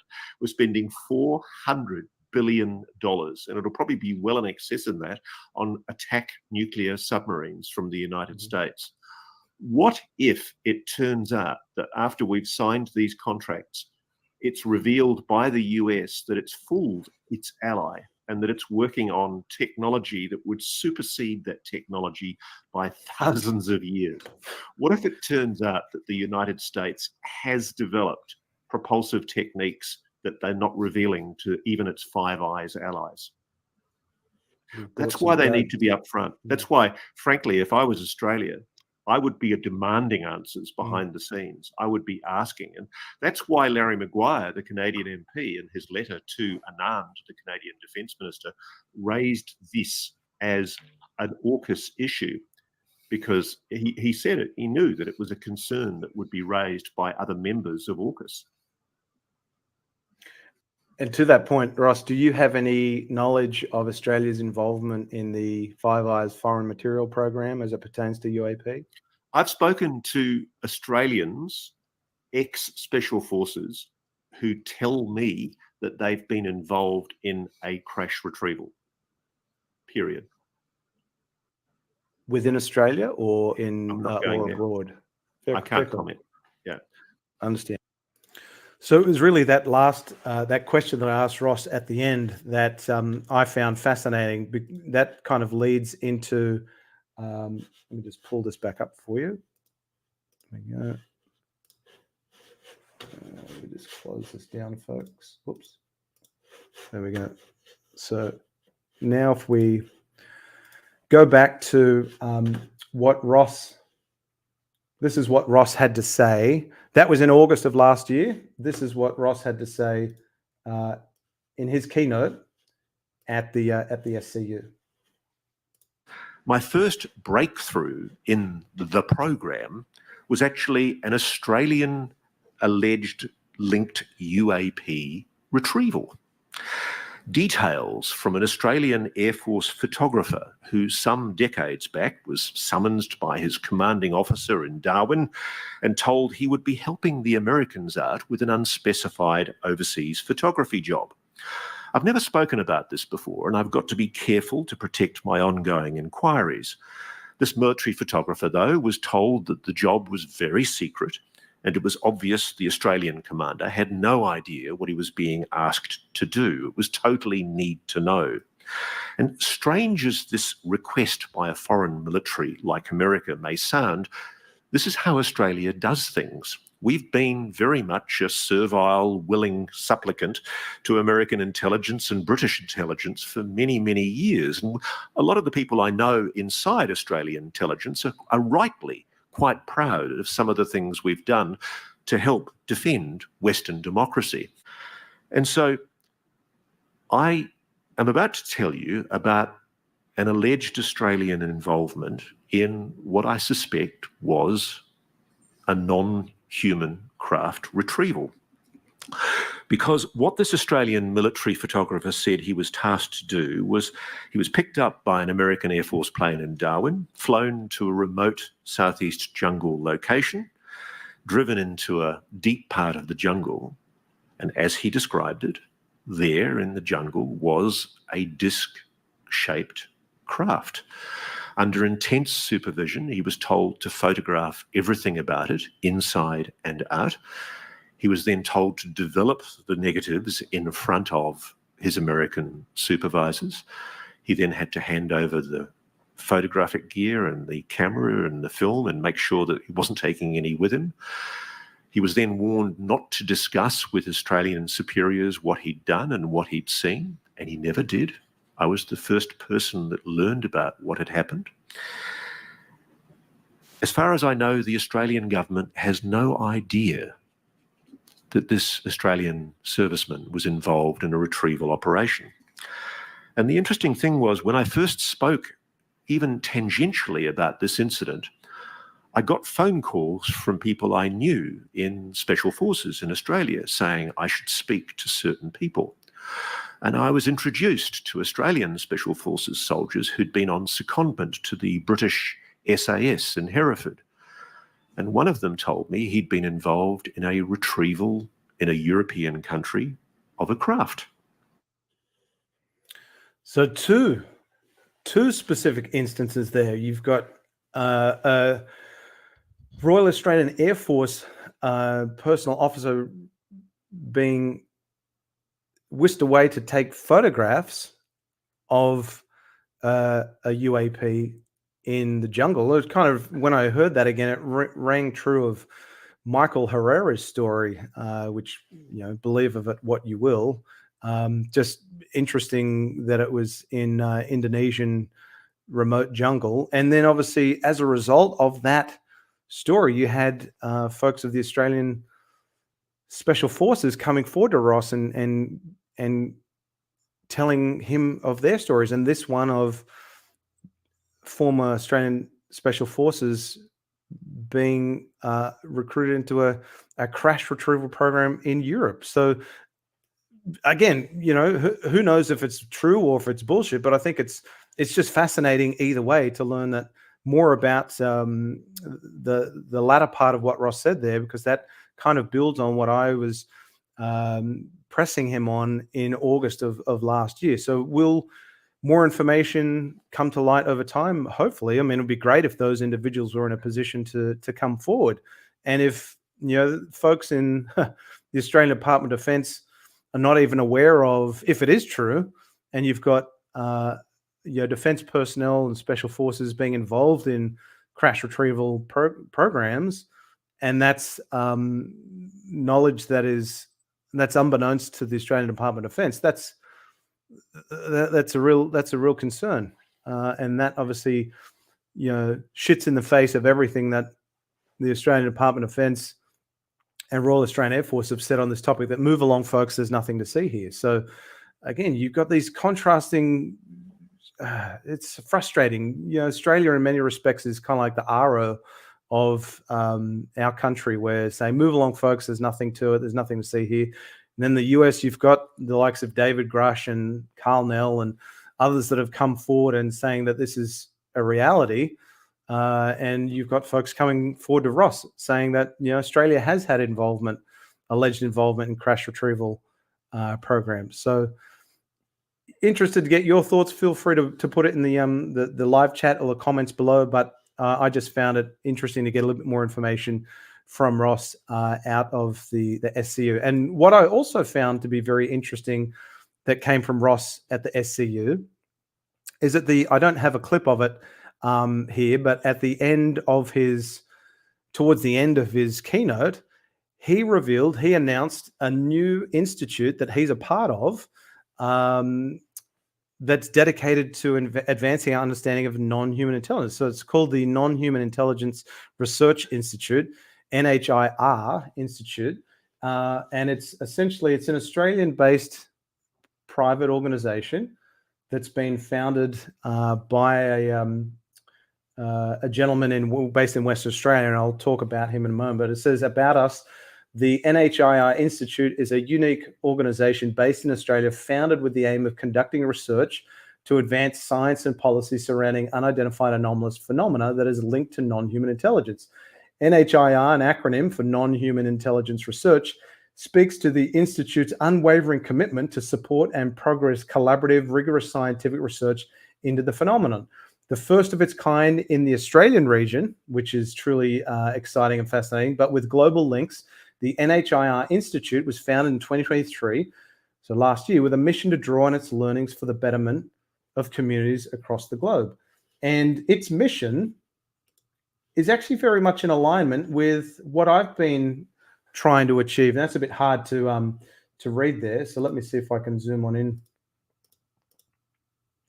So this is the mission statement: to advance science, to encourage, support, and progress and advance the scientific study of unidentified anomalous phenomena that is linked to non-human intelligence, to foster collaboration, to facilitate collaboration with credentialed scientists with aligned values, to conduct rigorous empirically driven research into the phenomenon, to encourage innovation, to encourage innovative approaches to non-human intelligence research, and to tackle the issues and challenges arising from such research.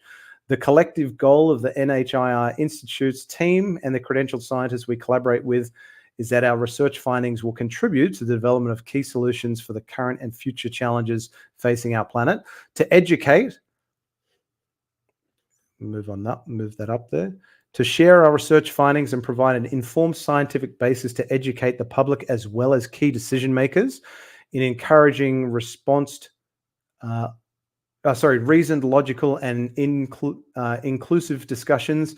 The Institute aims to help remove the stigma and taboo that currently exists around discussion relating to the phenomenon. So I truly support that element, to educate, to advance policies. This is another one that is a driving force for me to draw on our research findings to advise and work with policymakers, key decision makers, and regulators to contribute to sound, inclusive, and socially responsible policy making. To promote and grow a cross-border approach to policy making, NHIR Institute will initiate a plan to form a cross-border interparliamentary alliance to contribute to policy making which better serves and protects the world we live in.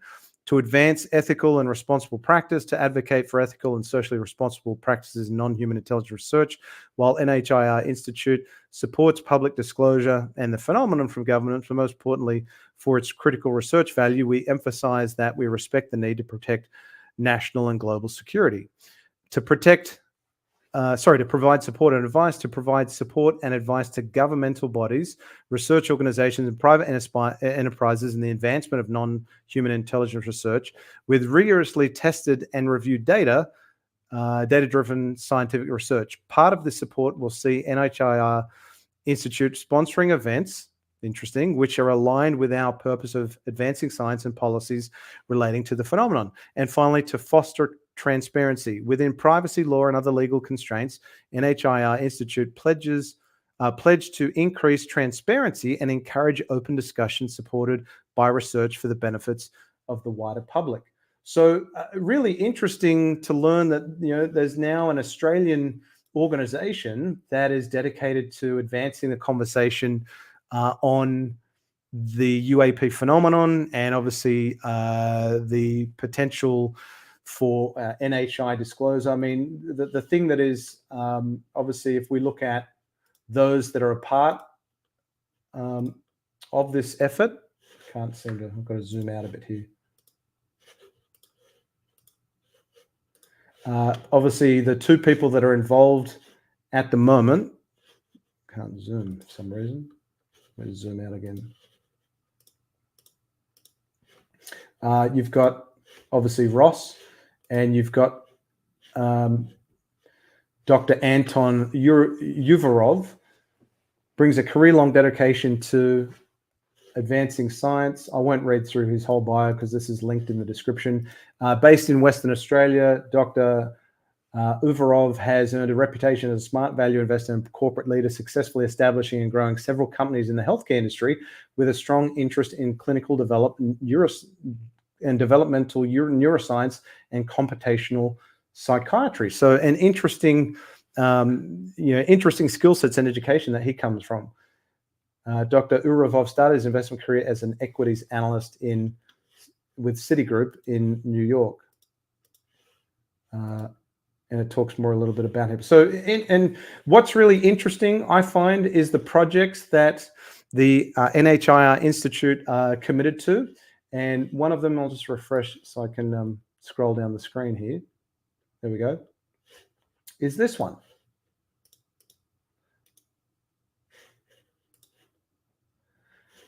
Now, I have the greatest of respect for these two gents, Keith Basterfield and Bill Chalker, veteran UAP researchers from Australia. They've been at this for many, many decades, and I've been very fortunate to develop a friendship and relationship with these guys and learn from them directly. So the project that is now up for, I think it's ongoing, but for the Non-Human Intelligence Research Institute, their project, the Basterfield Chalker Archives, a decade-spanning digital archive. The NHIR Institute is excited to be working with Keith Basterfield and Bill Chalker to digitize and present a searchable online archive of their decades of study into UAP. This decade-spanning catalog has been connected with the latest in AI search technology to provide unprecedented access to their lives' work. I could not be more supportive of that initiative because they are an absolute wealth of knowledge, these guys, and it's so wonderful to see that their body of work and decades of research is now being preserved and curated in a content that is searchable. So feel free to check out the website. I know Keith has had a look at the AI search technology, and it's pretty impressive. I've searched for a few things myself, and it's pretty cool. So I look forward to diving into. I think it's like 16 for Keith. It was 16 gigs worth of data that's now searchable. So pretty impressive, and looking forward to obviously seeing what comes of the non-human intelligence research initiative over time. Now, one thing that we didn't cover off on, which I've left that off my list here, is I'll come to this now. Wanted to talk about the Sol Foundation because it was only recently, and I'll just bring this up so we can read it. Let me find it here. Just going through my my bookmarks here. Here we go. Okay.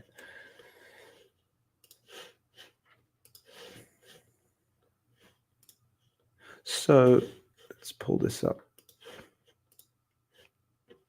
So on the 1st of June, the Sol Foundation put out a tweet saying Sol's newest white paper, UAP Policy Implications for the Government of the United Kingdom, is here. Former Bank of England analyst Helen McCaw provides broad recommendations to the UK and a thorough briefing on US government UAP developments. And so I quote tweeted that I think a few days after it came out, said, "Kudos to the Sol Foundation for releasing a white paper that implores the UK government to publicly treat the UAP topic with the seriousness it deserves. Gary Nolan, please push for the Sol Foundation to release a comparable white paper for the Australian government next, because Senator Penny Wong's, because the following interjection from the Minister for Foreign Affairs, Senator Penny Wong, is largely representative of the current level of ignorance shown by the Australian government and Department of Defence on the issue." And this is just a reminder for folks that haven't seen this. This is unfortunately the sentiment that is very much, just being displayed in the halls of the Australian government and Department of Defence. Are you aware of reports? I did raise this with the previous Air Marshal as well, of US military exercises being cancelled because of concerns around air safety and observations of UAPs. Is this a UFO question? You could call them a UFO if you like, Senator Wong. They're now technically so just so I'm clear, unidentified aerial phenomena. What do you think? Do you think it's funny? I haven't been here for. I don't think I've asked questions about this. Okay. Well, that's well, I'm not sure we can. Asking. Can we assist at all? So there you have it. Oops. So that an absolutely shameful display of ignorance from Senator Penny Wong there. Unfortunately, that is very much the mindset of, I think, many folks still in the Australian Department of Defence and government on the UAP issue.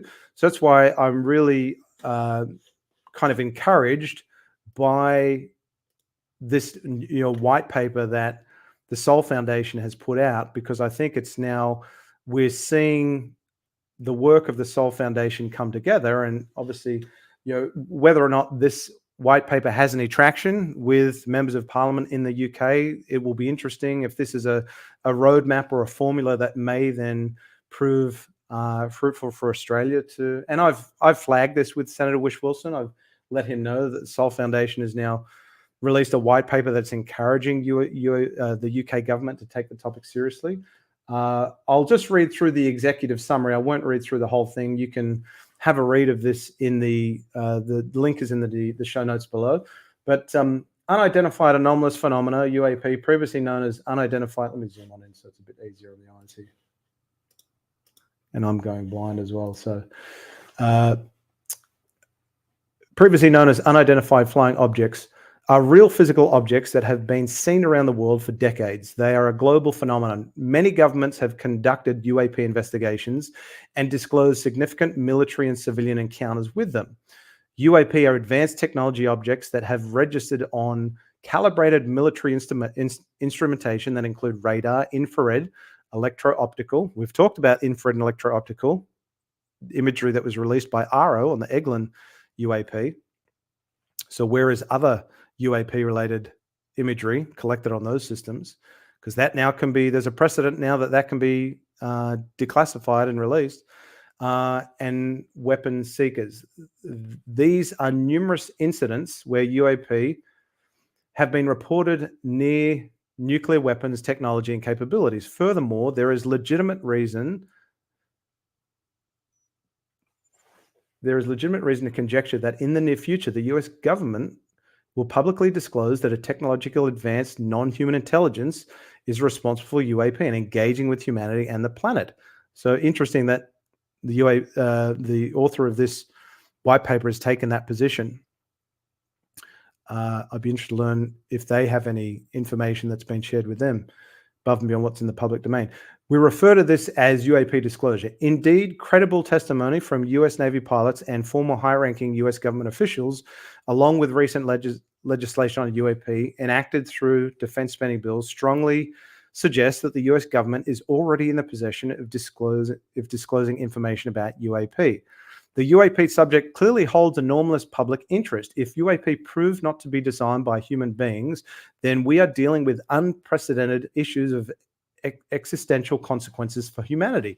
We would have to acknowledge the existence and terrestrial presence of a technologically advanced non-human intelligence. Humanity would enter a new paradigm of greater significance than even the Copernican revolution.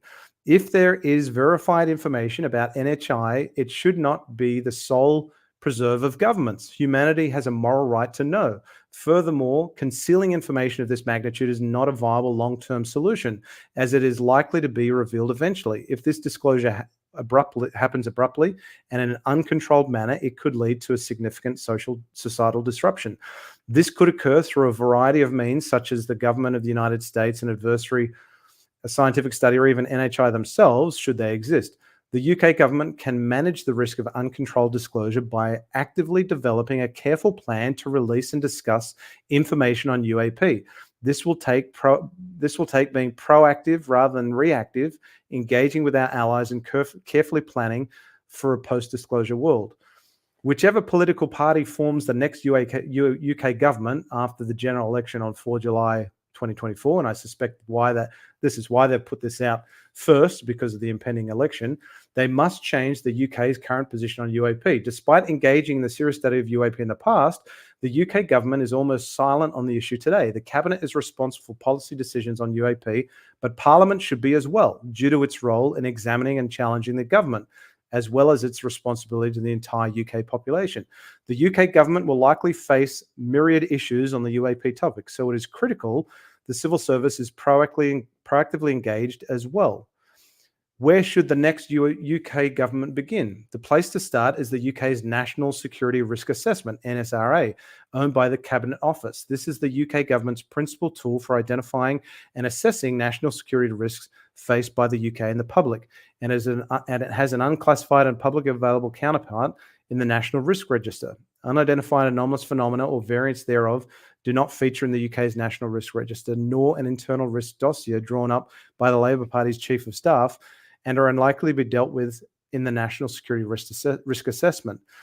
Some office or agency in the UK government is likely to have knowledge of UAP because of the UK's membership in the Five Eyes Intelligence Alliance of the US, like with Australia.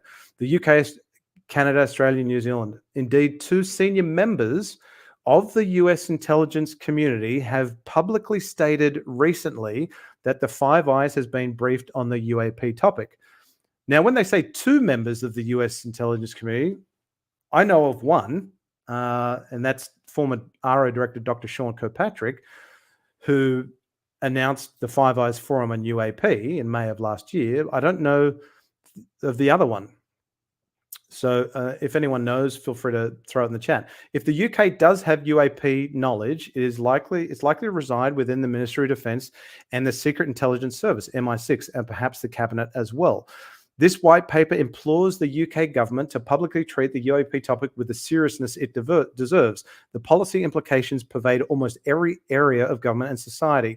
They raise innumerable questions that need to be categorized and investigated. In this paper, we identify the policy implications for the UK government and discuss them as they relate to 5 broad areas of government and society. Now, you can read through these. I'll just read the bullet points here. Government and national security. These are 5 broad areas.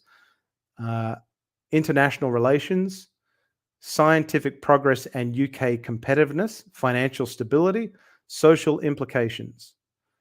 We also make the following 5 recommendations for the UK government. Establish the facts, conduct a UAP risk assessment, social research, initial public engagement. And it notes in bold, the UK government acknowledges it's proposing what they should come out with in a public statement. And quantify the do-nothing scenario, which I'll read. The recommendation, we recommend the Cabinet, in consultation with Parliament, assesses and quantifies the risk and ramifications to the United Kingdom if the government continues the status quo of no policy response on UAP. In particular, the government should consider the question, what happens if there is confirmation that the designers of UAP are not of human origin? I completely agree with, except maybe that entire paragraph, basically. That's the position. Australia and the UK are very much in the same boat. And that is something that the Australian Department of Defence and government needs to do, quantify the do-nothing scenario. Because at the moment, they're very much doing nothing. They're receiving intelligence on UAP, but that's it. They're not assessing the risk that UAP pose in an Australian context. And then it goes on with the rest of the paper. So I won't read through the rest of it. You can read through it at your leisure. But again, truly fascinating that the Sol Foundation is now releasing its first, or I think this is probably its second now. The first one was a white paper done by Tim Galladay. So this one imploring the UK government to take the topic seriously. Will they have comparable and similar white papers for other foreign governments, including Australia? I would love very much to see that and hope that's the case over time. So Jimmy comments there, the first step for Australia is acknowledgement that topic of UAP is worth its weight to investigate. The Sol Foundation statement should be all that is needed for them to make them pay attention. Totally agree. I think it's well overdue for Australia to take this topic seriously and at least conduct a formal review of its current position on UAP.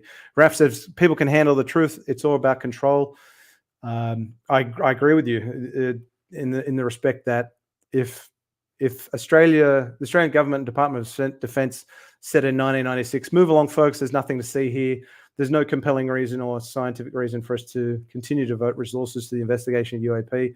And then fast forward to 2024 and the US and Canada and Japan are taking it really seriously. Oh, Australia's got egg on its face if it now revisits its position on UAP and investigates it, because that's them saying and admitting to Australian taxpayers, we do not have control over our air domain. We don't have control over our airspace. And the reality is you don't. UAP continue to operate in Australian airspace, and you don't afford any defence personnel mechanisms to report it because of the stigma that's associated with it, and you don't want to have egg on your face and have to revise your position that you made back in 1996. Tim, we just have to remind the Australian government that we are not exempt from this. and what occurred on the 6th of April 1966 in Melbourne, in many other cases. Yes, the Westall incident, which I've covered in a almost 90-minute documentary, which you can watch on this channel if you're interested. I agree, and I proposed a question for Senator Whish-Wilson to ask in Senate estimates that specifically pertains to the Westall incident, because that was a safety of flight risk. You know, Moorabbin Airport is only a couple of kilometres away from Westall, and you know, you've got light aircraft flying in and out of Moorabbin Airport. Whatever it was in the skies above Westall High School on the 6th of April 1966 represented a clear and present safety of flight risk. Telekinetic, welcome my friend. Penny Wong's smug response, followed up by her irrelevant repositioning, demonstrates a basic emotional response of strawman framing, ignorance, and projection. Truth and diligence will see us through. Absolutely. The X-Files theme, we're well past that. It's the time of, you know, snickering into your hand and making a joke of the real safety of flight risks and national security threats that UAP pose. We're past the point of mockery and ridicule, but unfortunately stigma is still alive and well within the halls of government in Australia, and that's why I continue to call it out. And you know, Penny Wong, I bet today her comments would be slightly different to what she said in November of 2022. That was November, 2022. You know, and then you had the Chinese spy balloon and those 3 unidentified aerial objects in February 2023. Telekinetic, could the other US intelligence member be Christopher Mellon? Yeah, possibly. That's a good point. Yeah, it didn't say current, did it? It didn't say current or former. So there's that's certainly a possibility. Jimmy, unknowns in airspace are a reason to take the UAP topic seriously. Frame that comment. That is 100% true and a great reminder there, Jimmy. So good point. Look, we're coming to the end, folks. So I do want to jump over to something that happened for those of you that are interested. This was only very recently. Let me pull this up here for you. Here we go.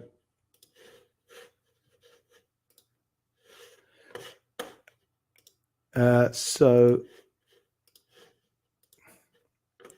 a bit hard to see there, but Full Stack Logan, follow him on X or Twitter if you wish. He does a lot of spaces, some really long ones. I don't know how he has the stamina for it, but some really interesting conversations that he has on the UAP, not just the UAP topic, but a broad range of topics. But he had Chris Bledsoe on his X space.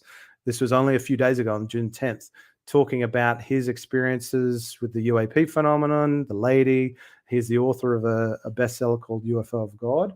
And there are a few folks that were attending only recently the Contact in the Desert conference in Palm Springs in the US. And I had a couple of good pals, associates, attend that conference. Just trying to pull this up. Here we go. So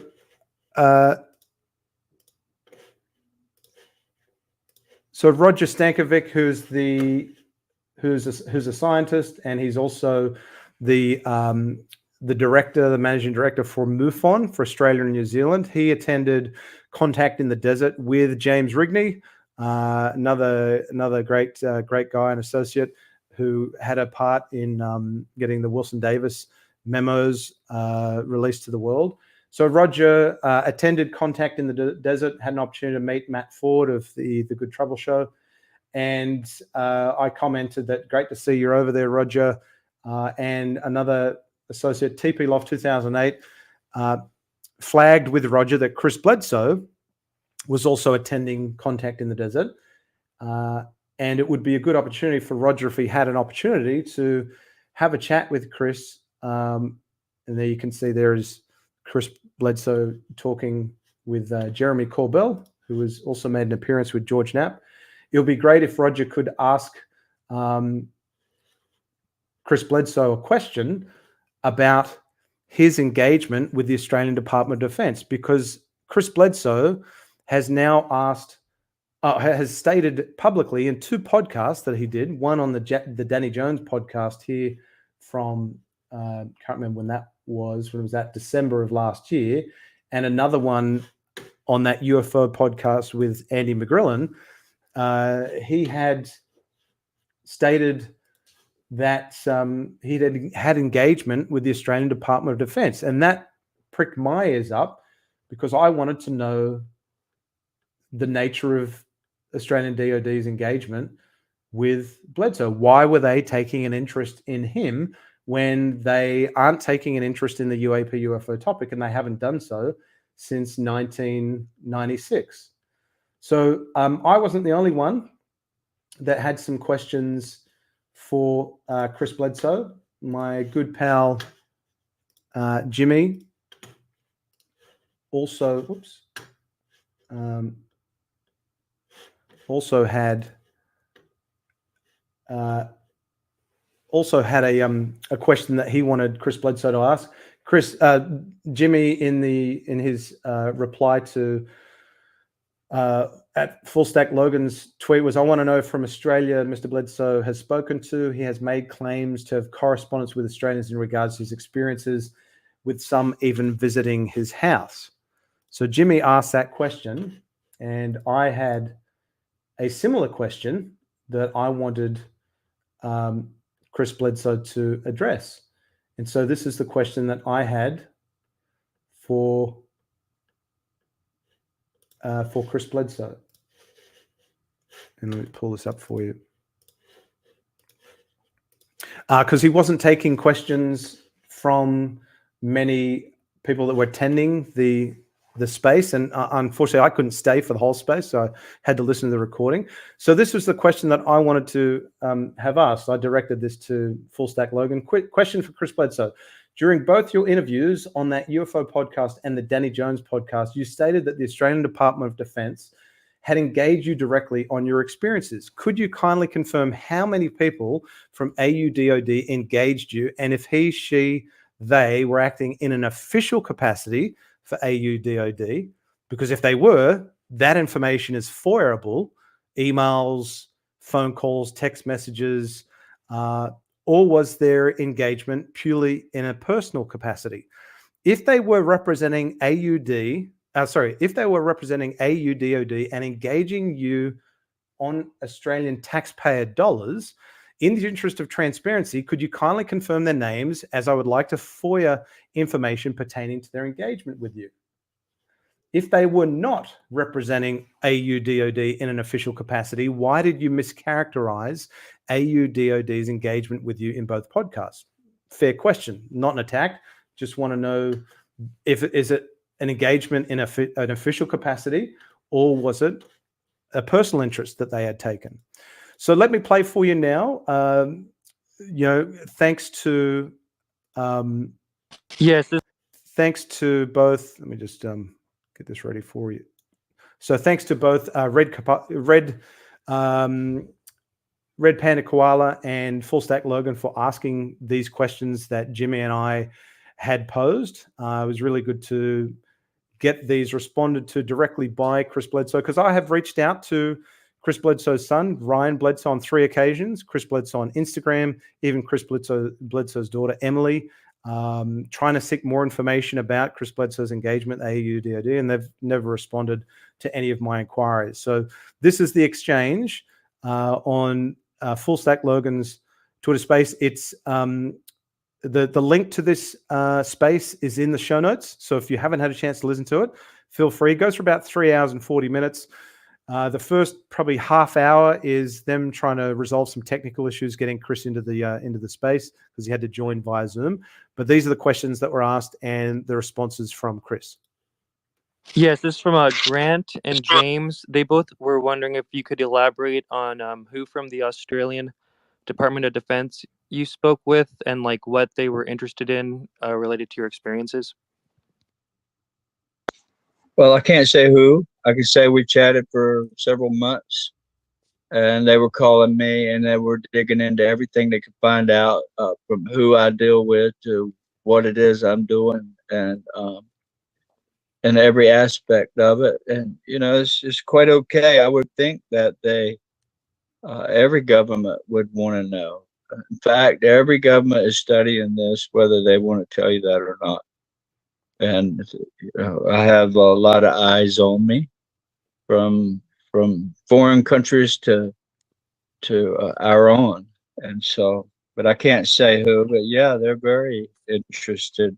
They were interested in the lady, and that's the thing I found out, that nearly everybody is, all of them, from NASA to the Air Force to all these organizations, CIA. It's all about the lady. The Catholic Church, they become interested, of course, and so did the DOD in Australia.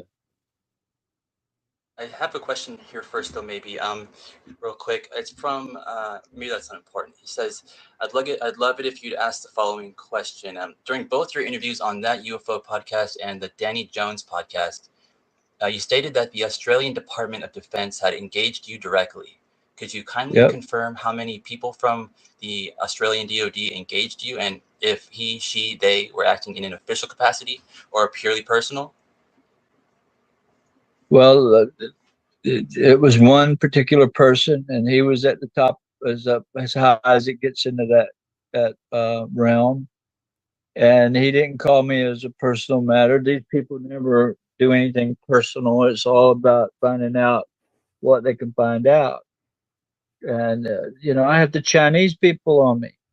And I was warned.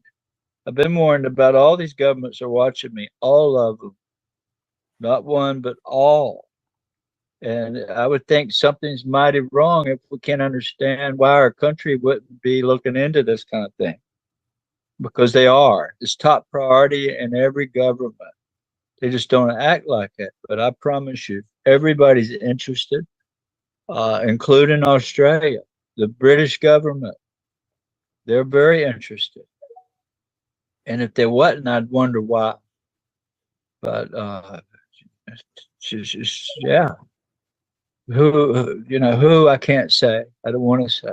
But I can tell you they're very interested, and they, over several months, I conversated with them continually, either by phone or by text. It was nearly every day for the longest time, trying to get all the information they could get. Talking the intelligence world is a big thing. And I guarantee you there's a dozen of them listening right now or more in this group.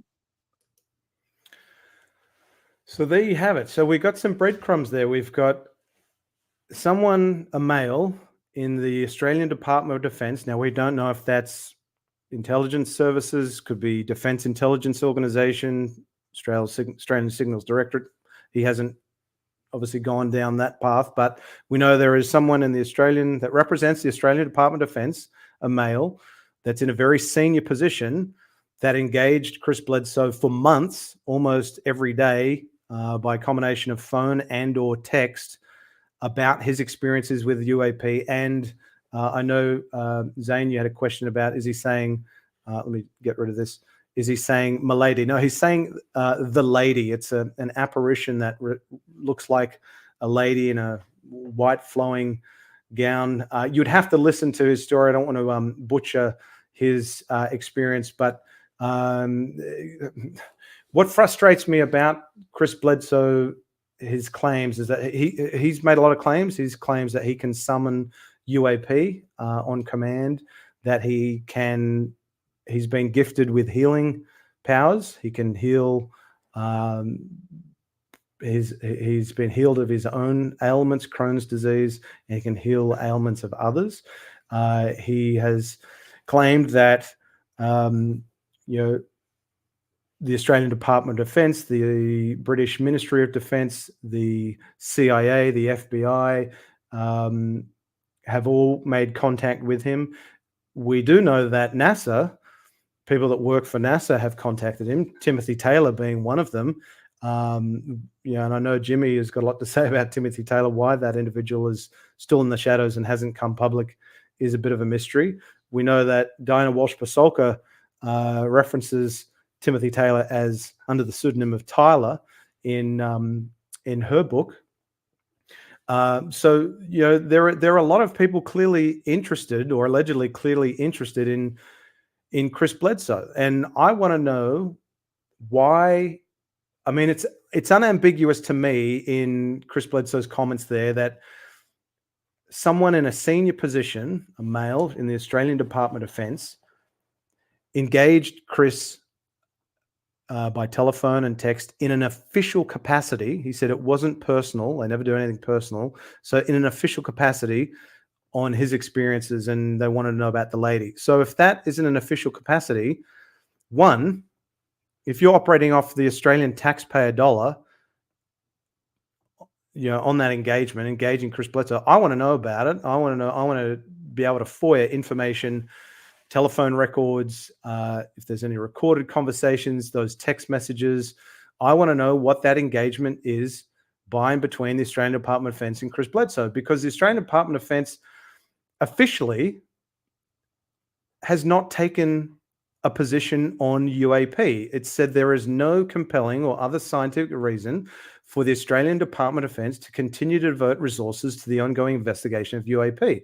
Now, all of this went down, I think 2008 is when Chris Bledsoe first came out, and he stated in this live stream that it was in 2016 that he learned he had the ability to summon UAP. I'm not too sure what year it was that he had his first encounter with the lady. So it's hard to narrow down time frames. But if it's true that the Australian Department of Defence is engaging Chris Bledsoe on his experiences specifically with the lady, then obviously the engagement took place after Chris Bledsoe had this encounter with the lady, which may have been 2016. I don't know the year. That's why, if anyone knows Chris Bledsoe's story, if you were able to or have read Diana Walsh-Pasolka's book, know when Bledsoe had that first encounter with the lady. I don't happen to know off the top of my head the year it was. So if that was formal official engagement by the Australian Department of Defence with Chris Bledsoe, I want to know about it, and why Chris Bledsoe is reticent and reluctant to name those individuals is very frustrating, because that information should be made public. Now, I can understand if I was speaking to the Australian Department of Defence and I knew that they were talking with someone about UAP, and I said, "Who are you talking to?" and they don't disclose their name, understandably, they're protecting Chris Bledsoe as a source.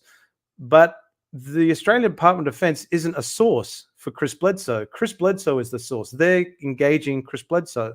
So if they're operating on the Australian taxpayer dollar, the Australian public deserves to have access to information, a right to information about that engagement. And maybe it's Chris Bledsoe was asked not to reveal the information pertaining to the individual in an AUDOD. If so, that is evidence for you right there that the Australian Department of Defence is operating under obfuscation. They are wanting to, much like they're initially denying attending the Five Eyes Forum on UAP, they're engaging in obfuscation and keeping this a secret that they had any engagement with Chris Bledsoe. Now, what's also frustrating for me is I've had engagement with a few folks in direct messages that are either closely connected to Chris Bledsoe or are familiar with Chris Bledsoe's experience. And this is why my bullshit meter goes off a bit with Chris Bledsoe. And I'm very skeptical, but I hold an open mind on what he is claiming. But I want there to be some more data that can be tracked down, like tracking down the Australian Department of Defence engagement with Chris Bledsoe, if that is true. But I had a source that's very close to Chris Bledsoe, and I won't say who, out of respect for that individual's privacy. I asked some questions about Chris Bledsoe's motivations, why he came forward, why is he revealing this information? And this individual, it's publicly known that Chris Bledsoe lost a multi-million-dollar deal in his business, during the 2008 housing crisis. Chris Bledsoe's company went belly up. He lost a lot of money. He lost some big contracts, and that the motivation now for Chris Bledsoe is that he's trying to get to a place where he can leave something, and I'm reading this, he can leave something of financial value to his family. So that raises a red flag for me. Now, does that alone, if Chris Bledsoe's motivations are financial, does that invalidate his experiences? Not necessarily. He could be wanting to profit off of his story, which is documented in a best-selling book. He's been in some documentaries. It could just be that he wants to capitalize on an experience that is true and that is real for him. But it also, you have to be open to the possibility that there is some storytelling and fabrication going on that Chris Bledsoe is wanting to capitalize on for financial motivations and financial means based on the information that was shared with me. I don't know. Do I know it to be true? No, I don't. But if I'm hearing these things from people that purport to be close to Chris Bledsoe, then it does raise a red flag for me. So I am still unsure as to whether or not what Chris Bledsoe is claiming, that AUDOD engaged him in an official capacity. I don't know if that is accurate. Could it be that the engagement was in an unofficial capacity and maybe Chris Bledsoe's misrepresenting the Australian Department of Defence's engagement? Again, I don't know, but that was the reason why I asked those questions in that space. And I had a ton more questions, but obviously I wasn't going to get all of them answered. When did AUDOD engage you specifically? How were you able to verify that they were representing or representatives from the Australian Department of Defence? If you only had phone and text engagement, how did you verify their credentials? Were you introduced? Did someone you associate with and that you trust, that's in your trusted circle, introduce you to that individual from AUDOD? How was that engagement facilitated? So there are a lot more questions, unfortunately, than answers on Chris Bledsoe's story, particularly as it pertains to his engagement with the Australian Department of Defence. And Jimmy states, personally, I think the Australian DOD reaching out to Bledsoe in an unofficial capacity out of personal interest, quite possibly. And if that's the case, then none of that information is FOIA-able.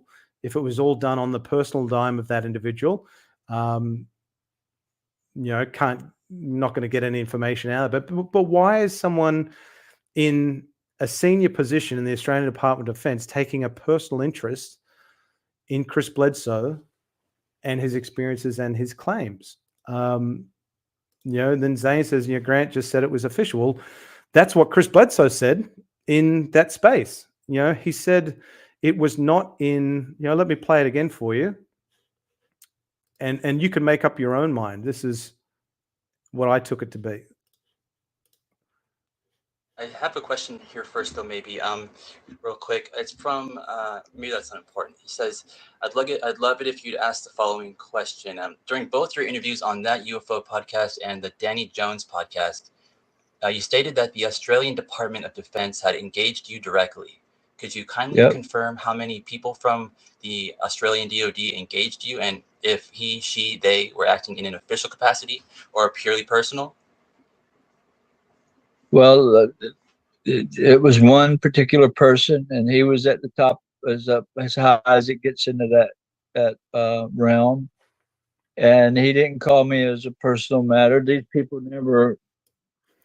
He didn't call me as a personal matter. So that suggests to me that it was in an official capacity. Now that's just my take. Obviously, it's open to interpretation. Jimmy's point is an interesting one here. He states, "I'm saying, in my opinion, if you listen to Bledsoe, he states things that ain't fully true, half true. Same thing with Timothy Taylor. He states he's from NASA. He's a contractor for NASA. That's true." So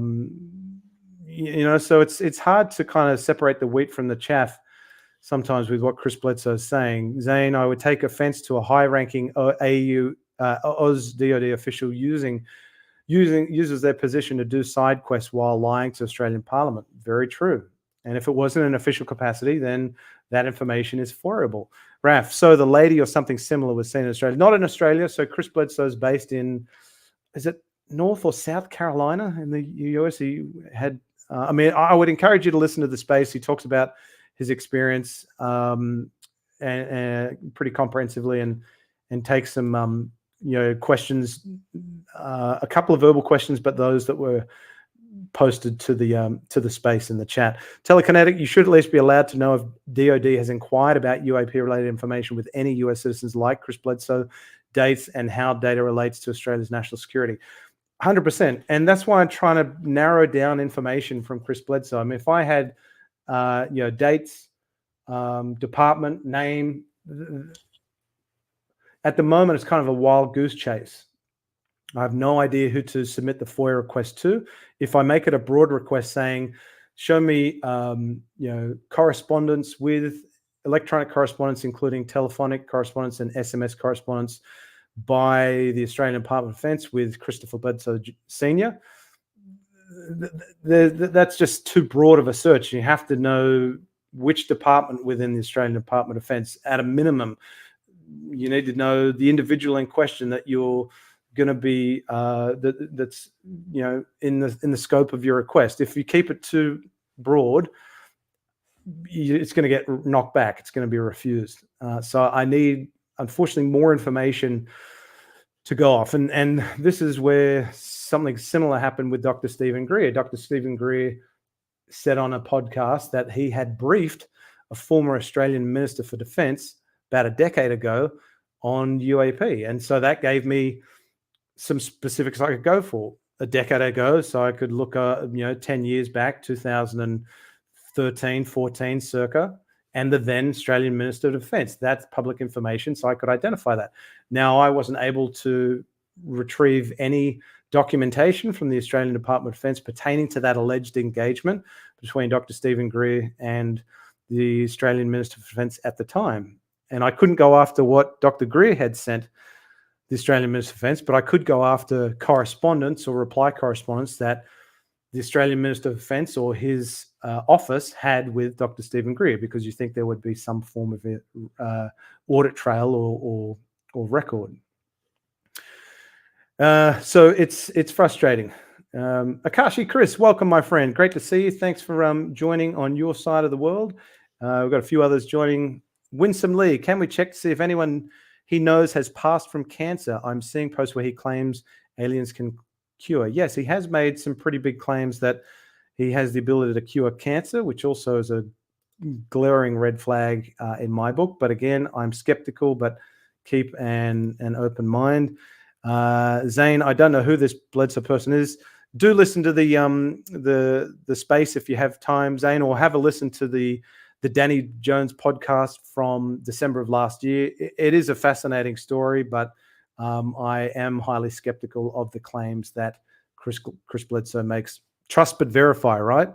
I'll listen to a claim and then I'll try and verify it, and that's all I'm trying to do is verify the claims of Chris Bledsoe's engagement with the Australian Department of Defence. I would think that if he was telling his story to us for the good of humanity, then why isn't he actually telling us instead of hinting here and there? I agree. He kind of leaves a lot of questions unanswered. Why can you not reveal the identity of someone from the Australian Department of Defence that you claim is operating in an official capacity for the Australian Department of Defence and operating on Australian taxpayer dollars?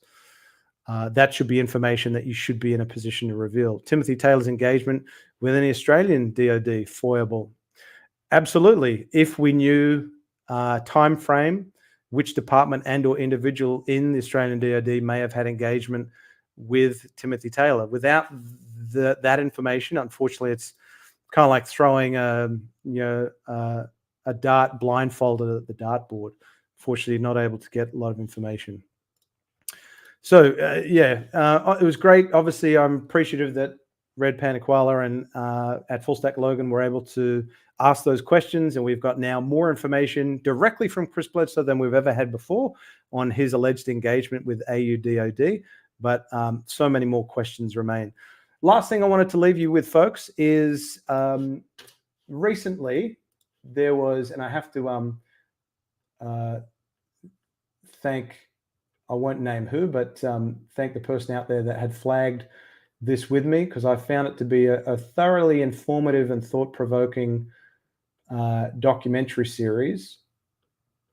It's only very recent that this came out. So let me pull this up for you. Here we go. So when was this that I posted this out? This is last month, so end of May. So a couple of weeks back, I was introduced to a wonderful series on a web series on the ABC called Spies in the Outback. Spies in the Outback. It's a 5-part web series on all things Pine Gap. And we know that Pine Gap, in smack bang in the middle of Australia and Alice Springs, has been long rumored to have UAP activity above the skies and around the skies of Pine Gap. You've got Mount Zeal, which is a couple hundred kilometers away from Pine Gap, which has been rumored to house underground military bases or alien bases even. That was part of the remote viewing program that McGonigal was a part of. He had remote viewed Mount Zeal, and I covered that on a previous episode that I did on Unexplained Rundown. Again, I don't know if that's true or not. Interesting story, but very skeptical of those claims.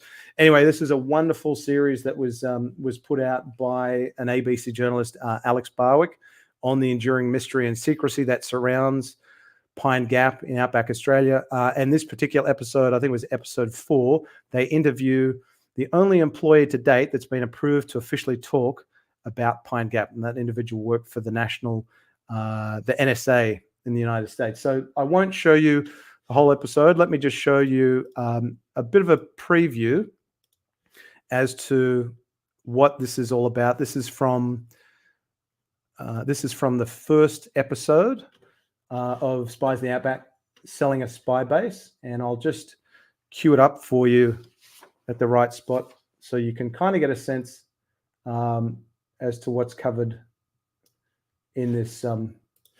I've never climbed before because I'm worried that even being here might get me arrested. There's a secret place you can only see from the top. It's hidden in a valley. Now we're just sort of on this classic Central Australian sideways rock ridgeline, but I think this is going to be our path. So we'll head up here. Gunshots puncture the silence from the rifle range nearby. I finally reach the ridge, and there it is. They are absolutely enormous.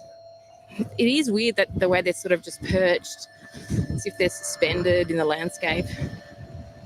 These gleaming white giant domes that look more like oversized golf balls erupting from the desert floor are what's known locally as Pine Gap, or the base.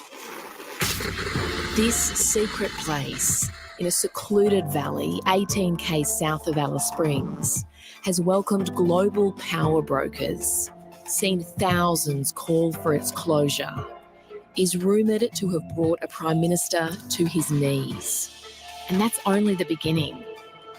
War crimes, espionage, nuclear obliteration. There are some crazy rumours about Pine Gap here in Central Australia. I'm Alex Barwick, and my job as a journalist is to ask questions. But having worked here in Alice Springs for 16 years while raising a family, I learnt quickly you don't ask about Pine Gap. And in a small town where everyone knows everyone else's business, that's odd. In fact, it's unsettling. Nobody talks about Pine Gap, the base. But now I'm going to. So there you have it. Let me turn that off. There we go.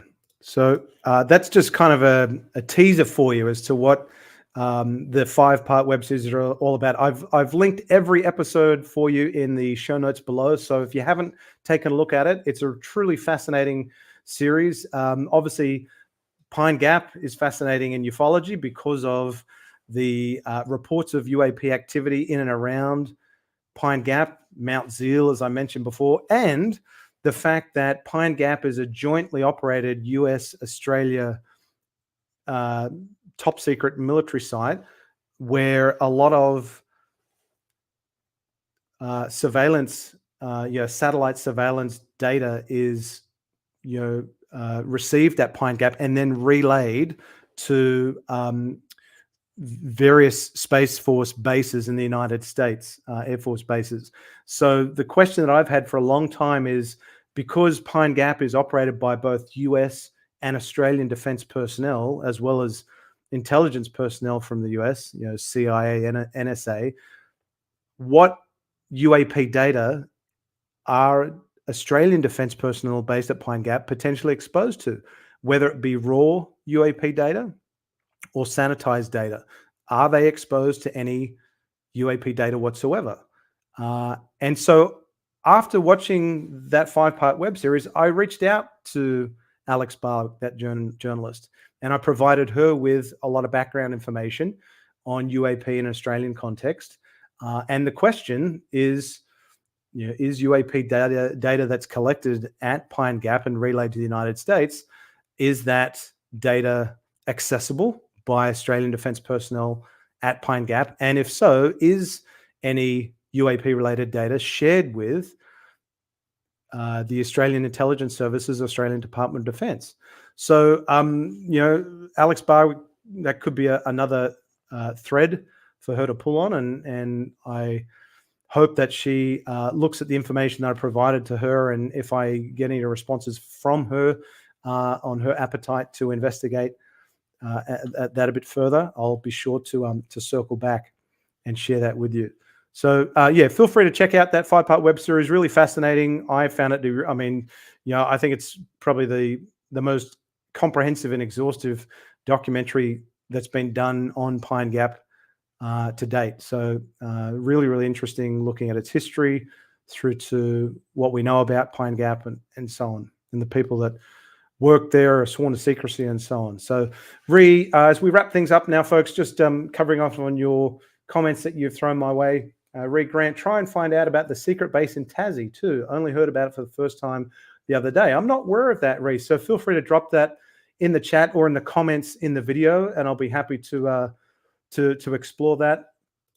Jimmy says Pine Gap got some data going through it. Yes, I certainly believe that to be true. Jasmine, every time I hear that name, I feel like it's fake.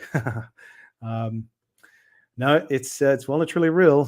Definitely not fake. The legislation suspends people's rights and civil liberties around the base and on it. I mean, even the Australian government, members of parliament, don't know a lot about what's happening at Pine Gap.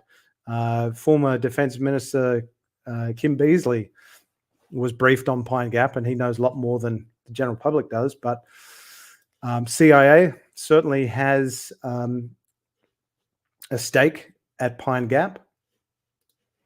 Winsome Lee, I've heard China's first strike will be there. I've heard that as well. I think that might be covered in the documentary that Alex Barwick did. So definitely check it out. Tim, Grant, you work out where this huge craft that can't be moved that Ross is talking about. Have no idea, absolutely no idea. I know many people have opined about it and speculated, but yeah, no idea. And I know And I respect the reasons why Ross is not going to talk about it. Chris Bledsoe mentioned it. I'll have to listen to that. If that was in the space, I'll have to go back and listen to it because I kind of sped through it. It goes for 3 hours and 40 minutes, so I didn't have a chance to listen to the whole thing, so I've got to go back. Jimmy, I would say we get sanitized version of any data from Pine Gap. Certainly a question worth exploring. And Zane goes on, can you qualify that comment, Jimmy? So if you've got any follow-up comments there, Jimmy, feel free to throw them in the chat. Winston Lee, the lady had her UAP experience out there and was grilled by the Americans. I know there have been, there is actually a reference to flying saucers in the 5-part web series that Alex Barwick did. I mean, it's not about UAP, the documentary series, but the law of there being flying saucer activity out at Pine Gap, and that Pine Gap is housing UFOs, UAP, is mentioned briefly in the doco series. There's not much credence given to it in the doco, but it's interesting nonetheless. He said outside Hobart South. I'll have to give that a listen to. Ross interviewed her. I know that there was Ross had interviewed someone, a woman that was involved. It's in his book In Plain Sight. That was involved in a sighting in the 80s, 70s of the 80s. At the Harold E. Holt base in Exmouth in Western Australia. So you might be confusing that with Pine Gap. I'm not aware of him interviewing anyone on the record about UAP activity at Pine Gap. Telekinetic, good friend of mine, works out at Uluru, says they see strange lights, maybe the Min lights, doing maneuvers frequently. My friend is a world-class drone expert, confident he'd know if they were just standard drones. Interesting. Jimmy, data sent straight to the US, sent back to Australia, sanitized, edited. I don't know. I mean, I know TP Loft 2008's done a lot of digging into the relay of data back to the USAF Air Force bases in the States. Don't know. I'm of the belief that data sharing is subject to MOU and directions, memorandum of understanding. Yes. Exmouth, yes, certainly another interesting place. Never been there. No, never been there. Winston Lee, if you've got I mean, I could be incorrect on the interview that Ross did. If it was with someone related to Pine Gap, I know that there was a woman he interviewed that was escorted by Australian police officers, citing that she had above the Harold E. Holt base in Western Australia. So I'm not sure if you're referencing that or it might be since it might be the Exmouth one, she thinks. So anyway, folks, look, we've been going shy of 3 hours. So I know this is a mammoth live stream. Again, first one back in a while. So sorry, I've been a little bit on the rusty side. As always, really appreciate you spending some of your time with me, your day, your evening, your graveyard shift, wherever you are. I hope to be able to do updates at least on a monthly cadence and sharing with you information that I'm able to uncover through the Freedom of Information Act in Australia and both in the United States. And hope you enjoy the rest of your week. Stay safe as always, and look forward to seeing you on a future episode of the Unexplained Rundown. So like, share, subscribe. Feel free to comment in the video below. If you want to consider supporting the channel and the work that I do to try and uncover information on Australia's engagement and lack thereof on the topic, consider joining the YouTube channel. Have a look at the Patreon memberships. If it's of interest to you, check it out.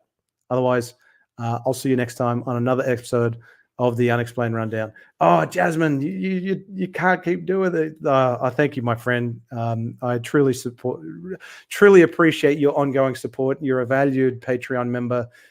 You don't have to support above and beyond your Patreon patronage, but I really appreciate your support as always. So thank you so much, my friend. And thank you, Zane, for joining.